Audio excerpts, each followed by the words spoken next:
ಎಲ್ಲರಿಗೂ ನಮಸ್ಕಾರ. ಇವತ್ತಿನ ಕಾರ್ಯಕ್ರಮ ನಮ್ಮದು. ಎಲ್ಲರನ್ನು ಸ್ವಾಗತಿಸ್ತಾ ಇದ್ದೇನೆ ಗುಂಪಿನ ಪರವಾಗಿ. ನಾನು ವೀಣಾ ಶ್ರೀನಿವಾಸ್, ಮಂಗಳೂರಿನಿಂದ. ಇವತ್ತು ವಿಷ್ಣು ಸಹಸ್ರನಾಮದ ಅಧ್ಯಯನ, ಪಾಠ ಹಾಗೂ ಅರ್ಥಾನುಸಂಧಾನ ಮಾಡ್ತಾ ಇದ್ದೇವೆ ಇವತ್ತು. ಹಾಗಾಗಿ ಎಲ್ಲರೂ ಸಹ ಪುಸ್ತಕವನ್ನು ಹಿಡಿದು ಕೂತಿದ್ದೀರಾ ಅಂತ ಭಾವನೆಯಿಂದ ಈಗ ಕೆಲವೊಂದು ಸೂಚನೆಗಳಿದೆ. ಪ್ರತಿದಿನವೂ ಇದೇ ಸೂಚನೆಗಳು, ಬೇರೆ ಸೂಚನೆಗಳಿಲ್ಲ. ದಯಮಾಡಿ ಎಲ್ಲರೂ ಅನ್ಮ್ಯೂಟ್ ಮಾಡಬೇಕಾಗಿ ವಿನಂತಿ. ವಿಡಿಯೋ ಕ್ಯಾಮೆರಾ ಆನ್ ಮಾಡಿರುವವರು ಆಫ್ ಮಾಡಿದ್ರೆ ಉತ್ತಮ. ಆನ್ ಮಾಡಿದ್ರೆ ದಯಮಾಡಿ ಅದನ್ನ ಕೆಳಗೆ ಅಥವಾ ಮೇಲೆ ಎಲ್ಲ ಇಡಬೇಡಿ. ಆಫ್ ಮಾಡಿದ್ರೆ ತುಂಬಾ ಉತ್ತಮ. ಮತ್ತೆ ನಿಮ್ಮ ಮೊಬೈಲ್ ನೆಟ್ವರ್ಕ್ ಒಮ್ಮೆ ನೋಡ್ಕೊಳ್ಳಿ. ಎಲ್ಲರಿಗೂ ಸಹ ಸರಿಯಾಗಿ ಕೇಳ್ತಾ ಇದೆ. ನಿಮ್ಮ ನೆಟ್ವರ್ಕ್ ವೀಕ್ ಇದ್ರೆ ಮಾತ್ರ ನಿಮಗೆ ಲೋ ಸ್ಪೀಚ್ ಇರುತ್ತೆ, ಮತ್ತೆ ವಿಡಿಯೋ ಕಾಣೋದಿಲ್ಲ. ಹಾಗಾಗಿ ನಿಮ್ಮ ನೆಟ್ವರ್ಕ್ ಅನ್ನ ನೋಡ್ಕೊಳ್ಳಿ.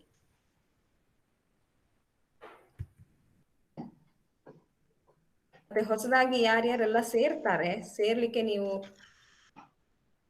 ಹೇಳ್ತೀರಾ, ಅವರೆಲ್ಲರೂ ನನಗೆ ನಂಬರ್ ಕೊಡ್ತಾರೆ, ನಾನು ಜಾಯಿನ್ ಮಾಡ್ತೇನೆ ಗುಂಪಿಗೆ. ಅದರೊಟ್ಟಿಗೆ ನೀವು ಅವರಿಗೆ ಎಲ್ಲ ಮಾಹಿತಿಗಳನ್ನ ಒದಗಿಸಬೇಕಾಗಿ ವಿನಂತಿ. ಎಲ್ಲ ಮಾಹಿತಿಗಳನ್ನ ಕೊಡಿ. ವಿಡಿಯೋ ರೆಕಾರ್ಡಿಂಗ್ ಅನ್ನ ನೀವು ಶೇರ್ ಮಾಡಿ. ಹಾಗಾಗಿ ನನ್ನ ಕೆಲಸ ಸ್ವಲ್ಪ ಕಡಿಮೆ ಆಗ್ತದೆ. ಅದಕ್ಕಾಗಿ ನನ್ನ ಒಂದು ರಿಕ್ವೆಸ್ಟ್ ಏನಂದ್ರೆ, ಎಲ್ಲರೂ ಯಾರೆಲ್ಲ ನೀವು ಸೇರಿಸ್ತೀರ ಜನರನ್ನ, ಅವರಿಗೆ ಸಂಪೂರ್ಣವಾಗಿ ಮಾಹಿತಿ ಹಾಗೂ ವಿಡಿಯೋ ಶೇರ್ ಮಾಡಿ. ಇಲ್ಲಿಯ ತನಕ ನಾವೇನೆಲ್ಲ ಕಳಿಸಿದ್ದೇವೆ ಅದನ್ನ ನೀವು ಅವರಿಗೆ ಶೇರ್ ಮಾಡಿದ್ರೆ ತುಂಬಾ ಒಳ್ಳೆದಾಗ್ತದೆ.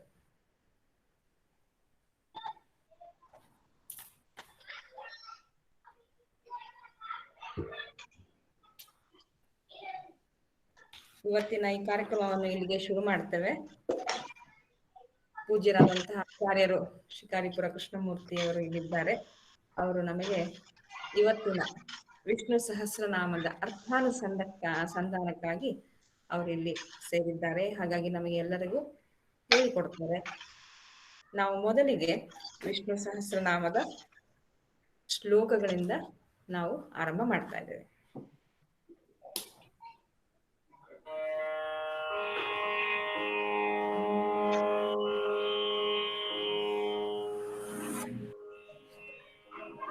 ಎಲ್ಲರೂ ನೇರವಾಗಿ ಕುಳಿತುಕೊಳ್ಳಿ, ಕಣ್ಣುಗಳು ಮುಚ್ಚಿರಲಿ. 3 ಬಾರಿ ಓಂಕಾರ, ದೀರ್ಘವಾದ ಶ್ವಾಸ ಒಳಗೆ.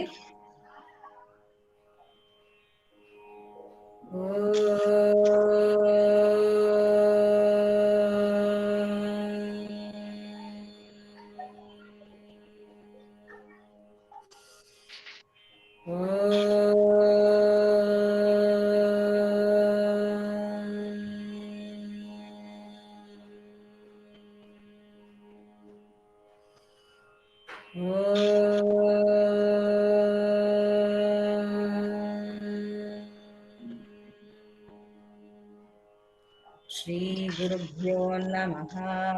ಹರಿ ಓಂ.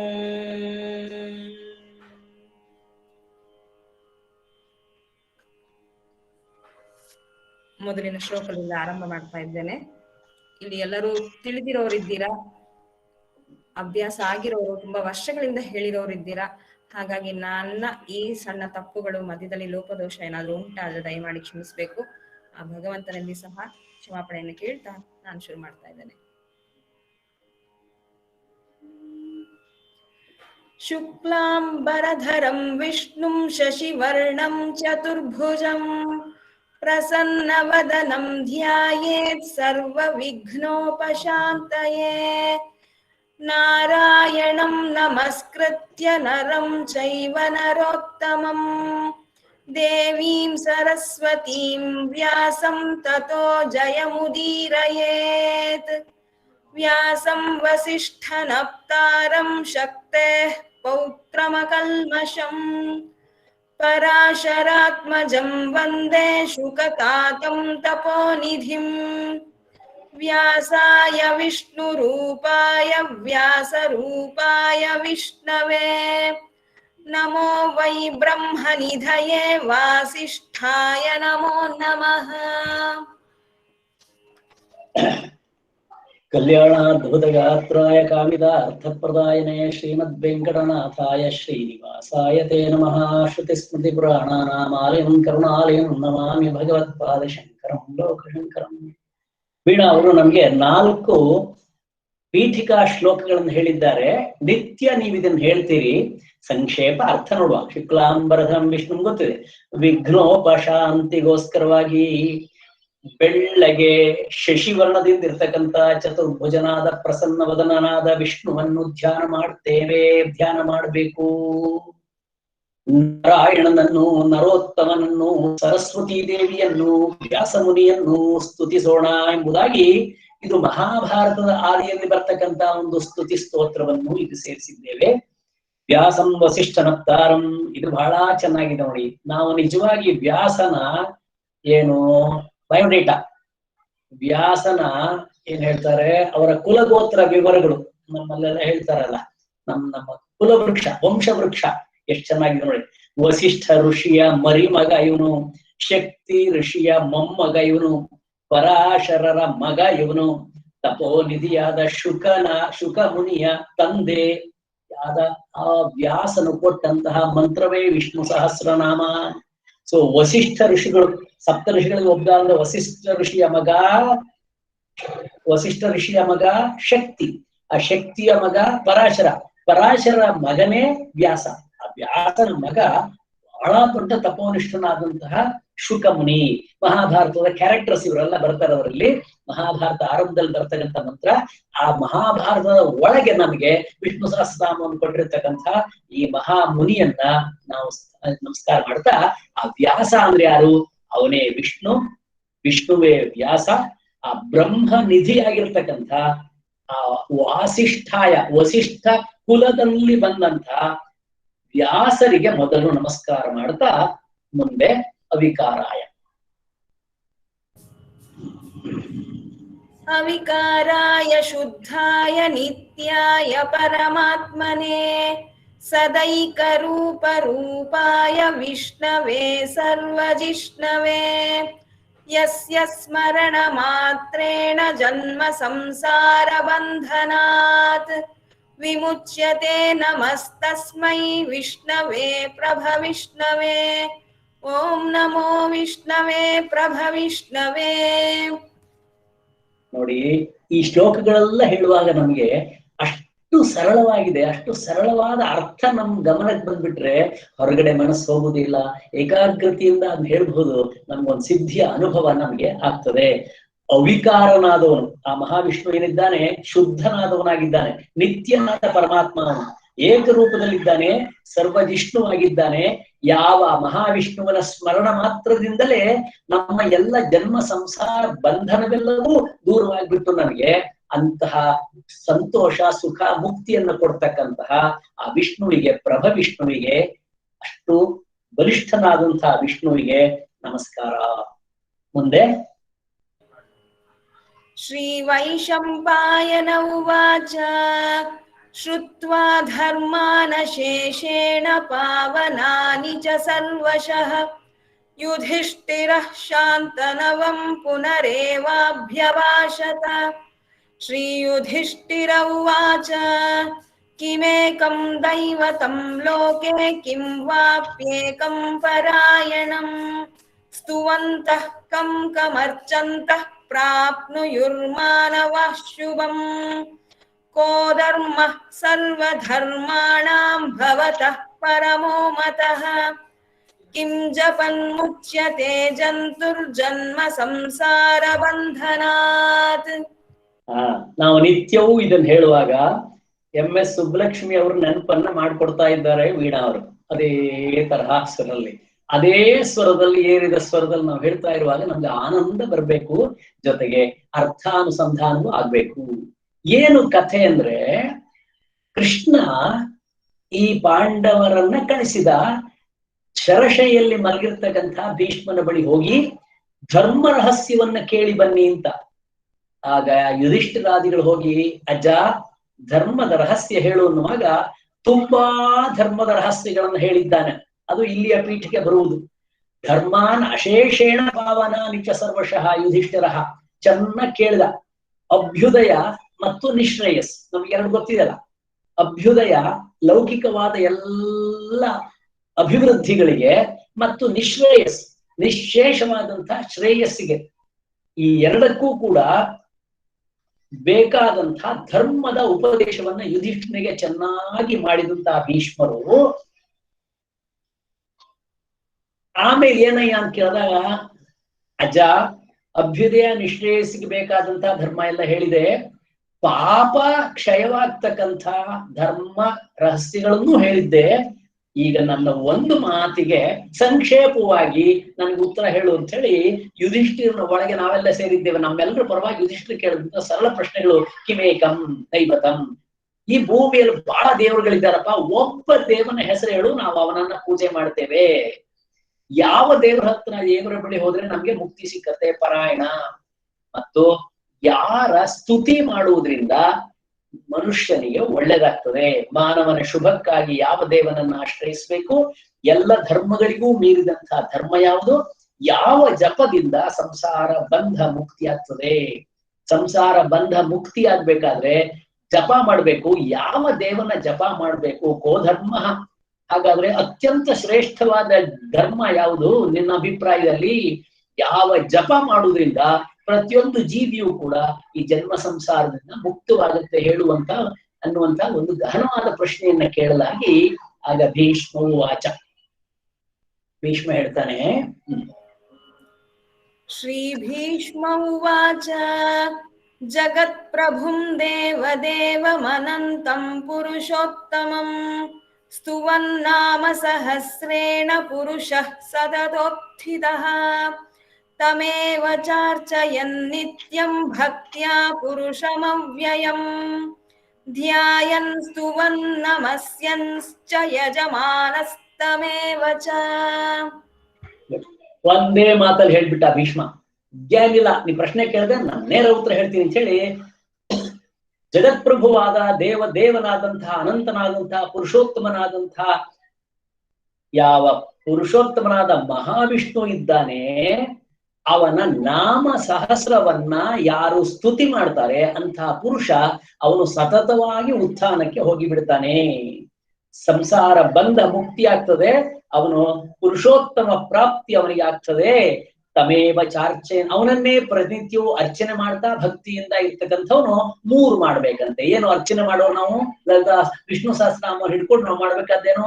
ಧ್ಯಾಯನ್ ಸ್ತುವನ್ ನಮಸ್ಯಂಶ್ಚ, ಒಂದು ನಮಸ್ಕಾರ ಮಾಡ್ಬೇಕು, ಒಂದು ಸ್ತುತಿ ಮಾಡ್ಬೇಕು, ಒಂದು ಧ್ಯಾನ ಮಾಡ್ಬೇಕು. ಧ್ಯಾಯನ್ ಸ್ತುವನ್ ನಮಸ್ಯಂಶ್ಚ, ಯಾರು ಇದನ್ ಮಾಡ್ತಾರೆ ಅವನಿಗೆ ಯಜಮಾನಸ್ತಮೇವಚ, ಅವನಿಗೆ ಎಲ್ಲ ಈ ಕರ್ಮದ ಭೋಗವನ್ನು ಕೂಡ ಮಹಾವಿಷ್ಣು ಕೊಡ್ತಾನೆ ಎಂಬುದು ಇಲ್ಲಿಯ ಮಾತು.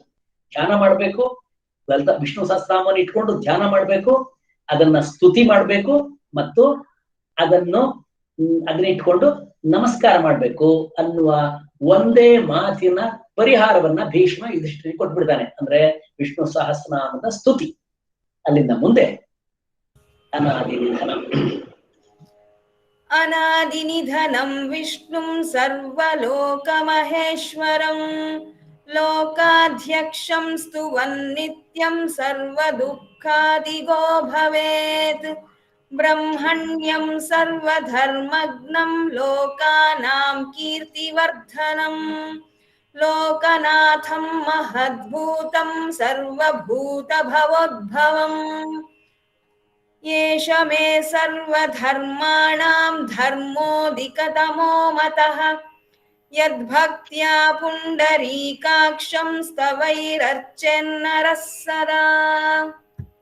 ಈ ಮಾತುಗಳಲ್ಲಿ ಯುಧಿಷ್ಠಿರ ಅವನ ಮನಸ್ಸಲ್ಲೇ ಬಂದ ಪ್ರಶ್ನೆಗೆ ಭೀಷ್ಮ ಕೊಡುವ ಉತ್ತರ. ವಿಷ್ಣು ಸಹಸ್ರನಾಮವನ್ನ ನಿತ್ಯ ಅರ್ಚನೆ ಮಾಡು, ಎಲ್ಲ ಸಂಸಾರ ಬಂಧವು ದೂರ ಆಗತ್ತೆ, ದುಃಖಾತಿಗೋ ಭವೇತ್, ದುಃಖವು ದೂರವಾಗತ್ತೆ ಎನ್ನುವಾಗ ಈ ವಿಷ್ಣು ಯಾರು, ಯಾವ ವಿಷ್ಣುವನ್ನ ಕುರಿತು ಹೇಳ್ತಿದ್ಯಾ, ವಿಷ್ಣು ಯಾರು ಅನ್ನುವುದನ್ನು ಸ್ವಲ್ಪ ಹೇಳು ಅನ್ನುವಾಗ, ಯಾರು ಅಂದ್ರೆ ಎಲ್ಲ ದುಃಖ ಬಾಧೆಗಳಿಗೂ ಮುಕ್ತಿ ಕೊಡ್ತಕ್ಕಂಥ ಸರ್ವಲೋಕ ಮಹೇಶ್ವರನಾದ ಬ್ರಹ್ಮಣ್ಯಂ, ಅಂದ್ರೆ ಬ್ರಹ್ಮನಿಗೆ, ಆ ಬ್ರಹ್ಮನನ್ನ ಅಧ್ಯಯನ ಮಾಡ್ತಕ್ಕಂಥ ಬ್ರಾಹ್ಮಣನಿಗೆ ಮತ್ತು ತಪಸ್ಸಿಗೆ ಹಿತವನ್ನ ಮಾಡ್ತಕ್ಕಂಥ ಸರ್ವಭೂತ ಭವೋದ್ಭವನಾಗಿರ್ತಕ್ಕಂಥ ಎಲ್ಲ ಭೂತಗಳು ಅವನಿಂದಲೇ ಹುಟ್ಟಿದ್ದಾವೆ. ಇದುವೇ ವಿಷ್ಣು ಸಹಸ್ರನಾಮದ ಜಪ ಅರ್ಚನೆ, ಇದುವೇ ವಿಷ್ಣು ಸಹಸ್ರನಾಮದ ಜಪ ಮತ್ತು ಅರ್ಚನೆ, ಇದುವೇ ಶ್ರೇಷ್ಠವಾದ ಧರ್ಮ. ಕೋ ಧರ್ಮ ಸರ್ವಧರ್ಮಾಣ, ಇದೇ ಶ್ರೇಷ್ಠವಾದ ಧರ್ಮ. ಈ ಯಜ್ಞ ಯಾಗಾದಿ ಮತ್ತೇನೇನ್ ಮಾಡ್ಬೇಕು ಅಂತ ಏನಿಲ್ಲ, ಇದನ್ನೇ ಮಾಡು. ಯಾಕೆ ಅಂದ್ರೆ ಇದರಲ್ಲಿ ಶಂಕರಾಚಾರ್ಯರ ಭಾಷ್ಯದಲ್ಲಿ ಬಹಳ ಚೆನ್ನಾಗಿ ಅದನ್ನು ಹೇಳ್ತಾರೆ. ಯಾಕೆ ಜಪ ಮಾಡ್ಬೇಕು ಈ ಕಲಿಯುಗದಲ್ಲಿ? ವಿಷ್ಣು ಸಹಸ್ರನಾಮ ಜಪ ಅತ್ಯಂತ ಶ್ರೇಷ್ಠವಾದದ್ದು. ಯಾಕೆ ಅಂದ್ರೆ ಇದರಲ್ಲಿ ಪ್ರಾಣಿ ಹಿಂಸೆ ಇಲ್ಲ. ಯಜ್ಞಯಾಗಾದಿಗಳನ್ನ ನಾವು ಕಂಡಿದ್ದೇವೆ, ಪ್ರಾಣಿ ಹಿಂಸೆ ಇದೆ. ಬೇರೆ ಬೇರೆ ಸಂದರ್ಭದಲ್ಲಿ ಪ್ರಾಣಿಗಳಿಗೆ ಹಿಂಸೆ ಮಾಡ್ತೇವೆ. ಮತ್ತೆ ಪರರಿಗೆ ಉಪದ್ರವ ಇಲ್ಲ. ನಾನು ವಿಷ್ಣು ಸಹಸ್ರನಾಮ ಜಪ ಮಾಡ್ತೇನೆ ಅಂದ್ರೆ ಮನೆಯಲ್ಲಿರುವ ಗಂಡನಿಗೋ ಹೆಂಡತಿಗೋ ಮಕ್ಕಳಿಗೋ ನೀವ್ ಯಾಕ್ರಿ ಮಾಡ್ತೀರಿ, ನಿಮಗೆ ತೊಂದರೆ ಆಗುವುದೇ ಇಲ್ಲ, ಯಾಕೆ ನನ್ನಷ್ಟೇ ನಾನು ಮಾಡ್ಕೊಳ್ಳುವಂತದ್ದು ಜಪ ಇದು. ಸೊ ಜೊತೆಯಲ್ಲಿದ್ದವರಿಗೆ, ಜನರಿಗೆ, ಬೇರೆಯವರಿಗೆ ಉಪದ್ರವಿಲ್ಲ. ಜಪ ಪೂಜೆ ಮಾಡುವುದಕ್ಕೆ ಏನು ದ್ರವ್ಯ ಬೇಕು ಅಂತೇನಿಲ್ಲ. ಪತ್ರಂ ಪುಷ್ಪಂ ಫಲಂ ತೋಯಂ ಏನೂ ಇಲ್ಲ ಅಂದ್ರೆ ಹಾಗೆಯೇ ಮನಸ್ಸಿನಿಂದ ಮಾಡಿಬಿಡ್ತೇನೆ ಅಂದ್ರೆ ಅವನಿಗೆ ಪ್ರಾಣಿ ಹಿಂಸೆ ಇಲ್ಲ, ಬೇರೆ ಜನರಿಗೆ ಉಪದ್ರವಿಲ್ಲ, ಜಪ ಪೂಜೆಗೇನು ದ್ರವ್ಯ ಬೇಕಿಲ್ಲ, ಮತ್ತು ದೇಶ ಕಾಲ ನಿಯಮಗಳೇ ಇಲ್ಲ. ಯಾರು ಬೇಕಾದ್ರೂ ಎಲ್ಲಿ ಬೇಕಾದ್ರೂ ಯಾವಾಗ ಬೇಕಾದ್ರೂ ಹೇಗೆ ಬೇಕಾದ್ರೂ ಜಪಿಸಿ ಅರ್ಚಿಸಿ ಸಿದ್ಧಿಯನ್ನ ಪಡೆಯಬಹುದು. ಕಲವು ಸಂಕೀರ್ತ್ಯ ಕೇಶವಂ ಅಂತ ಮಾತಿದೆ. ಕಲಿಯುಗದಲ್ಲಿ ಈ ಕೇಶವನನ್ನು ಸ್ತುತಿ ಮಾಡುವುದರಿಂದಲೇ, ಸ್ತುತಿ ಮಾಡುವುದೇ ಅತ್ಯಂತ ಶ್ರೇಷ್ಠ ಧರ್ಮ. ವಿಷ್ಣು ಸಹಸ್ರನಾಮ ಜಪವೇ ಶ್ರೇಷ್ಠ ಧರ್ಮ ಅಂತ ತನ್ನ ನಿರ್ಣಯವನ್ನ ಭೀಷ್ಮ ಈ ಮಾತುಗಳಲ್ಲಿ ಹೇಳ್ಬಿಟ್ಟಿದ್ದಾನೆ. ಮುಂದೆ ಪರಮಂ ಯೋ ಮಹತ್ತೇಜಃ ಪರಮಂ ಯೋ ಮಹತ್ತಪಃ ಪರಮಂ ಯೋ ಮಹದ್ಬ್ರಹ್ಮ ಪರಮಂ ಯಃ ಪರಾಯಣಂ ಪವಿತ್ರಾಣಾಂ ಪವಿತ್ರಂ ಯೋ ಮಂಗಲಾನಾಂ ಚ ಮಂಗಲಂ ದೈವತಂ ದೇವತಾನಾಂ ಚ ಭೂತಾನಾಂ ಯೋ ವ್ಯಯಃ ಪಿತಾ ಯತಃ ಸರ್ವಾಣಿ ಭೂತಾನಿ ಭವಂತ್ಯಾದಿಯುಗಾಗಮೇ ಯಸ್ಮಿಂಶ್ಚ ಪ್ರಲಯಂ ಯಾಂತಿ ಪುನರೇವ ಯುಗಕ್ಷಯೇ ತಸ್ಯ ಲೋಕ ಪ್ರಧಾನಸ್ಯ ಜಗನ್ನಾಥಸ್ಯ ಭೂಪತೆ ವಿಷ್ಣೋರ್ನಾಮ ಸಹಸ್ರಂ ಮೇ ಶೃಣು ಪಾಪಭಯಾಪಹಂ ಯಾನಿ ನಾಮಾನಿ ಗೌಣಾನಿ ವಿಖ್ಯಾತಾನಿ ಮಹಾತ್ಮನಃ ಋಷಿಭಿಃ ಪರಿಗೀತಾನಿ ತಾನಿ ವಕ್ಷ್ಯಾಮಿ ಭೂತಯೇ ಋಷಿರ್ನಾಮ್ನಾಂ ಸಹಸ್ರಸ್ಯ ವೇದವ್ಯಾಸೋ ಮಹಾಮುನಿಃ ಛಂದೋನುಷ್ಠುಪ್ ತಥಾ ದೇವೋ ಭಗವಾನ್ ದೇವಕೀಸುತಃ ಅಮೃತಾಂಶೂದ್ಭವೋದ್ಬೀಜಂ ಶಕ್ತಿರ್ದೇವಕಿನಂದನಃ ತ್ರಿಸಾಮಾ ಹೃದಯಂ ತಸ್ಯ ಶಾಂತ್ಯರ್ಥೇ ವಿನಿಯುಜ್ಯತೆ ವಿಷ್ಣುಂ ಜಿಷ್ಣುಂ ಮಹಾವಿಷ್ಣುಂ ಪ್ರಭವಿಷ್ಣುಂ ಮಹೇಶ್ವರಂ ಅನೇಕ ರೂಪ ದೈತ್ಯಾಂತಂ ನಮಾಮಿ ಪುರುಷೋತ್ತಮಂ. ಈ ಸಹಸ್ರನಾಮವನ್ನು ನೀನು ಜಪ ಮಾಡಬೇಕು ಅಂತಾದ್ರೆ ಯುಧಿಷ್ಠಿರ, ಆ ಸಹಸ್ರನಾಮದಲ್ಲಿ ಇರತಕ್ಕಂಥ ವಿಷ್ಣುವಿನ ಹಲವು ಆಕಾರಗಳನ್ನು, ರೂಪಗಳನ್ನು, ಮಹತ್ವಗಳನ್ನು, ಪ್ರಭೆಗಳನ್ನು ಕೂಡ ತಿಳ್ಕೊಳ್ಬೇಕು. ತಿಳ್ಕೊಂಡು ಸಹಸ್ರನಾಮ ಅರ್ಚನೆ ಮಾಡು, ಚೆನ್ನಾಗುತ್ತೆ ಅಂತ ಹೇಳುವಾಗ ಆ ಪೀಠಿಕೆಯಲ್ಲಿ ಪರಮ ತೇಜಸ್ವಿಯೂ ಸತ್ಯಜ್ಞಾನ ಅನಂತ ಸ್ವರೂಪಿಯೂ ಮತ್ತೆ ಮುಕ್ತಿಗೆ ಸ್ಥಾನವೂ ಆಗಿರ್ತಕ್ಕಂಥ ಈ ಮಹಾವಿಷ್ಣು ಪರಮ ಪವಿತ್ರನೂ ಆಗಿದ್ದಾನೆ, ಮಂಗಳವೂ ಆಗಿದ್ದಾನೆ. ಪವಿತ್ರಂ ಮಂಗಳಂ ಪರಂ, ಅತ್ಯಂತ ಶ್ರೇಷ್ಠನಾಗಿದ್ದಾನೆ. ಅವನು ಎಲ್ಲರಿಗೂ ಸುಖ ಕೊಡುವವನಾಗಿದ್ದಾನೆ. ಅವನು ಎಲ್ಲ ದೇವತೆಗಳಿಗೂ ದೇವನಾಗಿದ್ದಾನೆ. ಜೀವಿಗಳಿಗೆಲ್ಲರಿಗೂ ಕೂಡ, ನಮ್ಗೆಲ್ಲರಿಗೂ ಕೂಡ ಪಿತೃ ಸಮಾನ, ತಂದೆ ಇದ್ದಾಗ ನಮ್ಗವನು. ನಮ್ಮೆಲ್ಲರ ಕರ್ಮಗಳಿಗೂ ತಕ್ಕ ಹಾಗೆ ಫಲ ಕೊಡ್ತಕ್ಕಂಥ ದೈವ. ಮತ್ತು ನಾವು ಕರ್ಮ ಮಾಡುವಾಗ ಸಾಕ್ಷಿ ನೋಡ್ತಾ ಇರ್ತಾನವನು. ಜಗತ್ತನ್ನೆಲ್ಲ ಸೃಷ್ಟಿಸಿ, ಎಲ್ಲ ಜೀವಿಗಳನ್ನು ಸೃಷ್ಟಿಸಿ ಅದರ ಒಳಗೆ ಹೋಗಿ ಕೂತು ಅವನು ತತ್ ಸೃಷ್ಟ್ವಾತ ದೇವ ಅನುಪ್ರಾವಿಶತು, ಒಳಗೆ ಹೋಗಿ ಕೂತಿದ್ದಾನಾದ್ರಿಂದ ಎಲ್ಲ ಜೀವಿಗಳ ಅಂತರಾತ್ಮನೂ ಆಗಿದ್ದಾನೆ. ಅಂಥ ಮಹಾವಿಷ್ಣುವಿಗೆ ಅನೇಕ ಗುಣನಾಮಗಳನ್ನು ನಾವು ಕಂಡಿದ್ದೇವೆ. ಗೌಣಾನಿ ನಾಮಾನಿ ಯಾನಿ ನಾಮಾನಿ ಗೌಣಾನಿ, ಆ ಗುಣನಾಮಗಳನ್ನು ಕೂಡ ಋಷಿಗಳು ಕಂಡು ಆನಂದಪಟ್ಟು ಹಾಡಿದ್ದಾರೆ.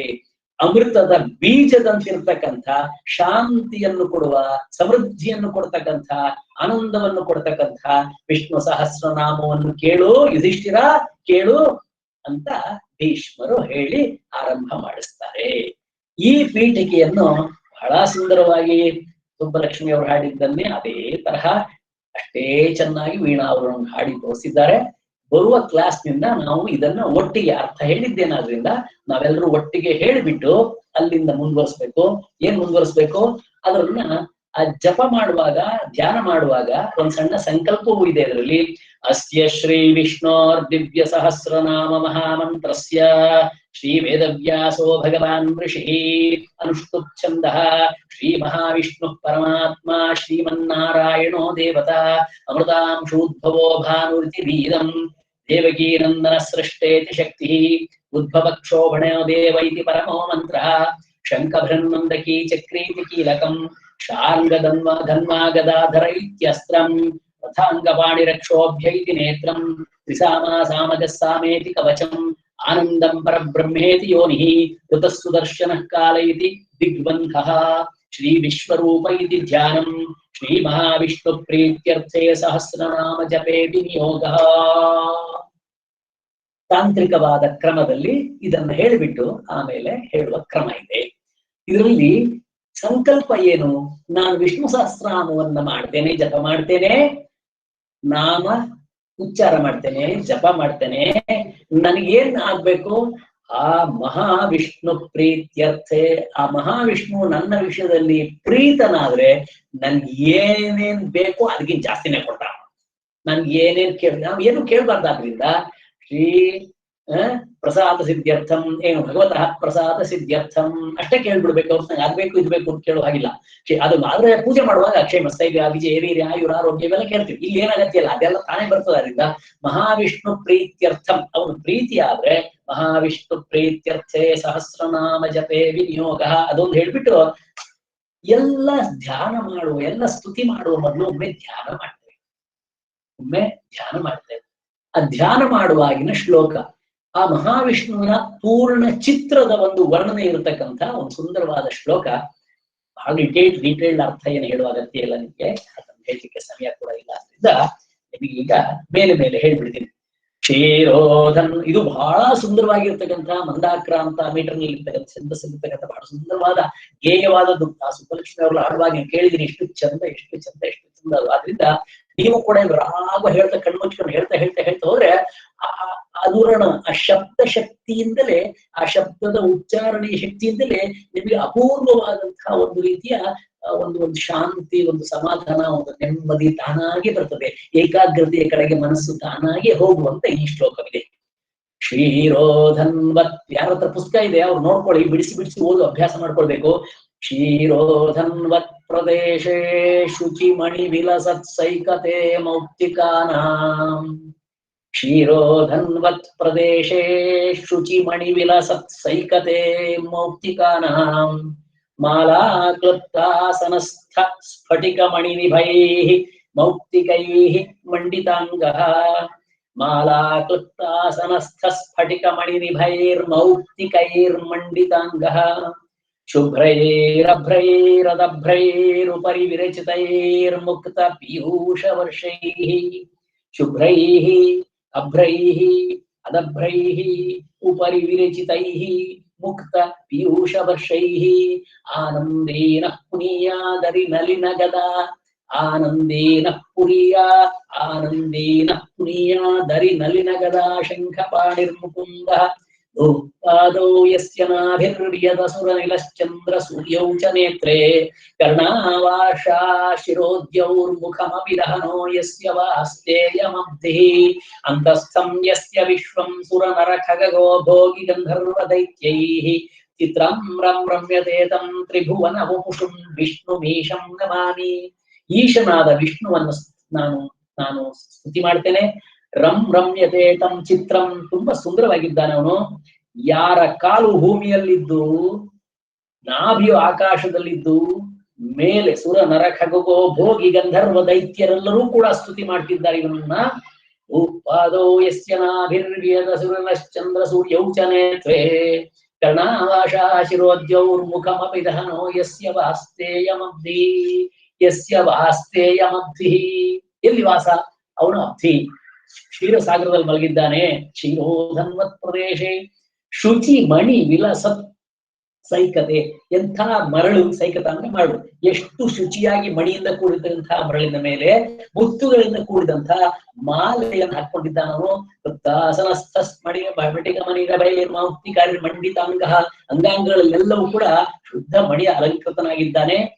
ಶುಭ್ರೈರಭ್ರೈರದಭ್ರೈ ವಿರಚಿತೈ ಮುಕ್ತ ಪೀಯೂಷ ವರ್ಷೈ, ಆಕಾಶದಲ್ಲಿ ಶುಭ್ರವಾದ ಆಕಾಶದಲ್ಲಿ ಕಾಣ್ತಾ ಇದ್ದಾನವನು. ಮುಕ್ತ ಪೀಯೂಷ ವರ್ಷೈ, ಅವನ ಮೇಲೆ ಮುಕ್ತವಾಗಿ ಪೀಯೂಷ ಅಮೃತದ ವರ್ಷಧಾರೆ ಬರ್ತಾ ಇದೆ, ಆನಂದವಾಗಿದ್ದಾನೆ. ದರಿ ನಲಿನಗದ ಶಂಖಪಾಣಿಯಾದ ಮುಕುಂದನನ್ನು ನಾನು ಹೀಗೆ ಸ್ತುತಿ ಮಾಡ್ತೇನೆ. ವಿಷ್ಣು ಭೀಷಂ ನಮಾಮಿ ಅಂತ ವಿಷ್ಣುವಿಗೆ ನಾನು ನಮಸ್ಕರಿಸ್ತೇನೆ ಅಂತ ಹೇಳಿ ಈ ಪೀಠಿಕೆಯನ್ನು ನಾವು ಬರುವಾರದಿಂದ ಒಟ್ಟಿಗೆ ಹೇಳುವ ಅಂತ ಹೇಳ್ತಾ ಇದರ ಅರ್ಥವನ್ನ ಗಮನಿಸಿ. ಏನಾದ್ರು ಅರ್ಥ ಗೊತ್ತಾಗದೆ ಇದ್ರೆ ಮತ್ತೆ ಯಾವ್ದಾದ್ರು ಗೊತ್ತಾಗದೆ ನಾನು ಈ ಫೋನಲ್ಲಿ ಕೇಳ್ತೀನಿ ಹೇಳ್ತೇನೆ. ಈಗ ನೇರವಾಗಿ ಓಂ ವಿಶ್ವಂ ವಿಷ್ಣುರ್ವಷಟ್ಕಾರ ಭೂತ ಭವ್ಯ ಭವತ್ ಪ್ರಭು ಭೂತಕೃದ್ಭೂತ ಬೃದ್ಭಾವೋ ಭೂತಾತ್ಮ ಭೂತ ಭಾವನಃ. ಇದು ಆಗಿದೆ. ಇವೆಲ್ಲ ನಾನು ಮತ್ತೆ ನೆನಪಿಗೋಸ್ಕರ ಒಂದೊಂದೇ ಶಬ್ದಗಳಲ್ಲಿ ಹೇಳ್ತಾ ಹೋಗ್ಬಿಡ್ತೀನಿ ಮುಂದೆ. ವಿಶ್ವಂ, ಈ ವಿಶ್ವಂ ಎಂಬುದಕ್ಕೆ ಬಹಳ ದೊಡ್ಡ ಭಾಷ್ಯವನ್ನ ಶಂಕರಾಚಾರ್ಯರು ಶಂಕರ ಭಾಷ್ಯದಲ್ಲಿ ಬರೆದಿದ್ದಾರೆ. ಅದರಲ್ಲಿ ವಿಶ್ವಸ್ಯ ಜಗತಃ ಕಾರಣತ್ವೇನ ವಿಶ್ವಂ ಬ್ರಹ್ಮೈವೇದಂ ವಿಶ್ವಮಿದಂ ವಶಿಷ್ಠಂ ವರಿಷ್ಠಂ ಇತ್ಯಾದಿ ಬರ್ತಾ ವಿಷದೀತಿ ವಿಶ್ವಂ, ಅವನು ಈ ಜಗತ್ತಿನೊಳಗೆ ಪ್ರವೇಶ ಮಾಡಿಬಿಟ್ಟಿದ್ದಾನಾದ್ರಿಂದ ಸಂಹೃತವು ಪ್ರಳಯ ಕಾಲದಲ್ಲಿ ವಿಶಂತಿ. ಮತ್ತು ವಿಶ್ವಂ ಓಂ ಪ್ರಣವಕಾರ, ವಿಶ್ವ ಅಂದ್ರೆ ಪ್ರಣವಕಾರವಾಗಿದೆ. ವಿಶ್ವಂ ಅಂದ್ರೆ ಬ್ರಹ್ಮ ಅಂದ್ರೆ ಓಂಕಾರ ಅಂದ್ರೆ ವಿಷ್ಣು ಅಂತ ಅರ್ಥ. ವಿಶ್ವಂ ಸಮಸ್ತ ಜಗತ್ತಿಗೆ ಕಾರಣರೂಪಿಯಾಗಿರ್ತಕ್ಕಂಥ, ಅದರೊಳಗೆ ಪ್ರವೇಶಿಸಿರತಕ್ಕಂಥ, ಈ ವಿಶ್ವವ್ಯಾಪಿಯಾಗಿರ್ತಕ್ಕಂಥ, ವಿಶ್ವಸ್ವರೂಪಿಯಾಗಿರ್ತಕ್ಕಂಥ ವಿಷ್ಣು. ಎರಡನೇದು ವಿಷ್ಣು. ವಿಷ್ಣು ಎಂಬ ಶಬ್ದಕ್ಕೆ ದೊಡ್ಡ ವಿವರಣೆ ಇದೆ ಇಲ್ಲಿ.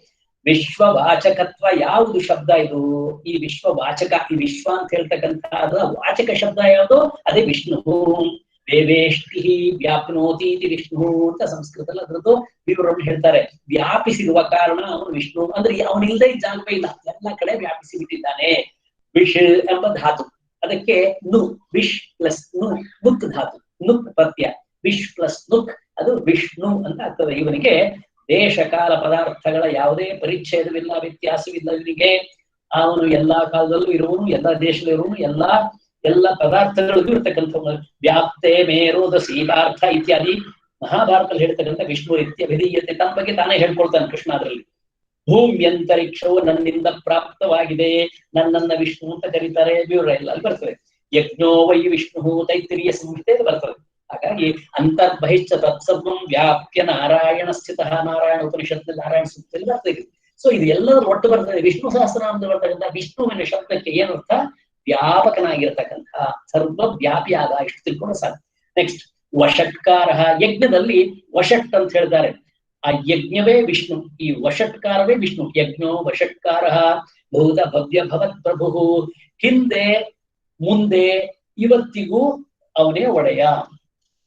ಅವನು ಎಲ್ಲ ಕಾಲಕ್ಕೂ ಒಡೆಯನಾಗಿದ್ದಾನೆ, ಪ್ರಭುವಾಗಿದ್ದಾನೆ.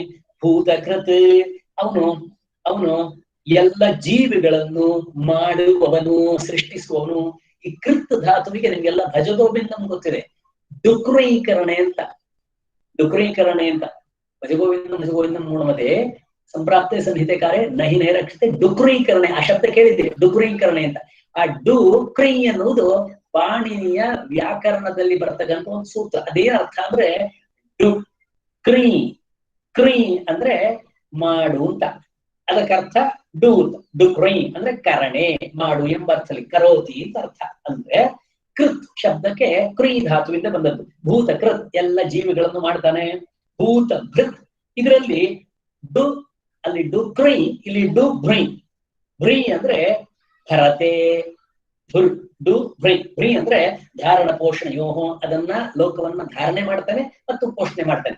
ಅಂದ್ರೆ ಈ ಜಗತ್ತನ್ನ, ಈ ಜೀವಿಗಳನ್ನ ಸೃಷ್ಟಿ ಮಾಡ್ತಾನೆ ಮಾತ್ರ ಅಲ್ಲ, ಈ ಜಗತ್ತಿನಲ್ಲಿ ಹುಟ್ಟಿದ ಸೃಷ್ಟಿಗಳನ್ನ ಧಾರಣೆ ಮಾಡ್ತಾನೆ, ತನ್ನ ಜವಾಬ್ದಾರಿ ಇಟ್ಕೋತಾನೆ ಮತ್ತು ಚೆನ್ನಾಗಿ ಪೋಷಣೆ ಕೂಡ ಮಾಡ್ತಾನೆ. ಅಂದ್ರ ಭೂತಕೃತ್ ಭೂತ ಬೃಹತ್ ಭಾವ. ಇವನು ಭಾವ ಪ್ರಪಂಚ ರೂಪದಲ್ಲಿ ಇದ್ದಾನೆ. ಭವತಿ ಇತಿ ಭಾವ. ಅವನು ಉಂಟು, ಸೆಲ್ಫ್ ಮೇಡ್. ಅವನು ಪ್ರಪಂಚ ರೂಪದಲ್ಲಿ ಇರುವವನು, ಸತ್ ಇರುವವನಾದ್ರಿಂದ ಭಾವ ಭೂತ ಆತ್ಮ ಎಲ್ಲ ಭೂತಗಳ ಅಂತರ್ಯಾಮಿಯಾಗಿದ್ದಾನೆ. ಭೂತ ಭಾವನಃ ಅವನು ಭೂತಾನಿ ಭಾವಯತಿ ಈ ಭೂತಗಳನ್ನು ಉಂಟು ಮಾಡ್ತಾನೆ. ಜಗತ್ತಿನಲ್ಲಿ ಈ ವಸ್ತುಗಳನ್ನೆಲ್ಲ ಜೀವಿಗಳನ್ನೆಲ್ಲ ಉಂಟು ಮಾಡ್ತಾನೆ. ಅದರಿಂದ ಭೂತ ಭಾವನಃ. ಮತ್ತೆ ಭೂತಾತ್ಮ ಪರಮಾತ್ಮ ಚ ಮುಕ್ತಾನಾಂ ಪರಮಾಗತಿ. ಅವ್ಯಯ ಪುರುಷ ಸಾಕ್ಷಿ ಕ್ಷೇತ್ರಜ್ಞೋ ಅಕ್ಷರ ಏವ ಚ. ನಾನು ಹೇಳುವಾಗ ನಿಮ್ಗೆ ಮತ್ತೆ ಹೇಳ್ಕೊಡುವ ಅಗತ್ಯ ಇಲ್ಲ ಕಾಣುತ್ತೆ, ಎಲ್ಲ ಕಲ್ತಿದ್ದೀರಿ, ಓದ್ಕೋಬಹುದು. ಚೆನ್ನಾಗಿ ಪುಸ್ತಕ ನೋಡೋದು ಕರೆಕ್ಟ್ ಓದ್ಕೊಳ್ಳಿ. ನಾನು ಹೇಳುವಾಗ ಉಚ್ಚಾರ ಕರೆಕ್ಟ್ ನೋಡ್ಕೊಳ್ಳಿ. ಬರುವ ವಾರದಿಂದ ವೀಣಾ ಅವರು ನಿಮ್ಗೆ ಇದು ಒಂದನ್ನ ಇದನ್ನ ಅಭ್ಯಾಸ ಮಾಡಿಸ್ತಾರೆ. ಅಂದ್ರೆ ಅವ್ರು ಹೇಳ್ತಾರೆ, ಜೊತೆಗೆ ನೀವು ಕೂಡ ಹೇಳ್ಬಿಡುದು. ನೋಡಿ, ಮೊದಲನೇದು ಓಂ ವಿಶ್ವಂ ವಿಷ್ಣುರ್ ವಷಟ್ಕಾರೋ ಭೂತ ಭವ್ಯ ಭವತ್ ಪ್ರಭು ಭೂತ ಕೃದ್ ಭೂತ ವೃದ್ಧ ಭಾವೋ ಭೂತಾತ್ಮ ಭೂತ ಭಾವನಃ. ನಮ್ಮಲ್ಲಿ ಬಹಳ ಜನಗಳಿಗೆ ಮಹಾಪ್ರಾಣ ಬಾರದ ಕಾರಣ ಉಚ್ಚಾರಣೆಯಲ್ಲಿ ತಪ್ಪಾಗ್ತದೆ. ಉಚ್ಚಾರಣೆ ತಪ್ಪಾದ್ರೆ ಅರ್ಥ ವ್ಯತ್ಯಾಸವಾಗಿ ಬಿಡ್ತದೆ.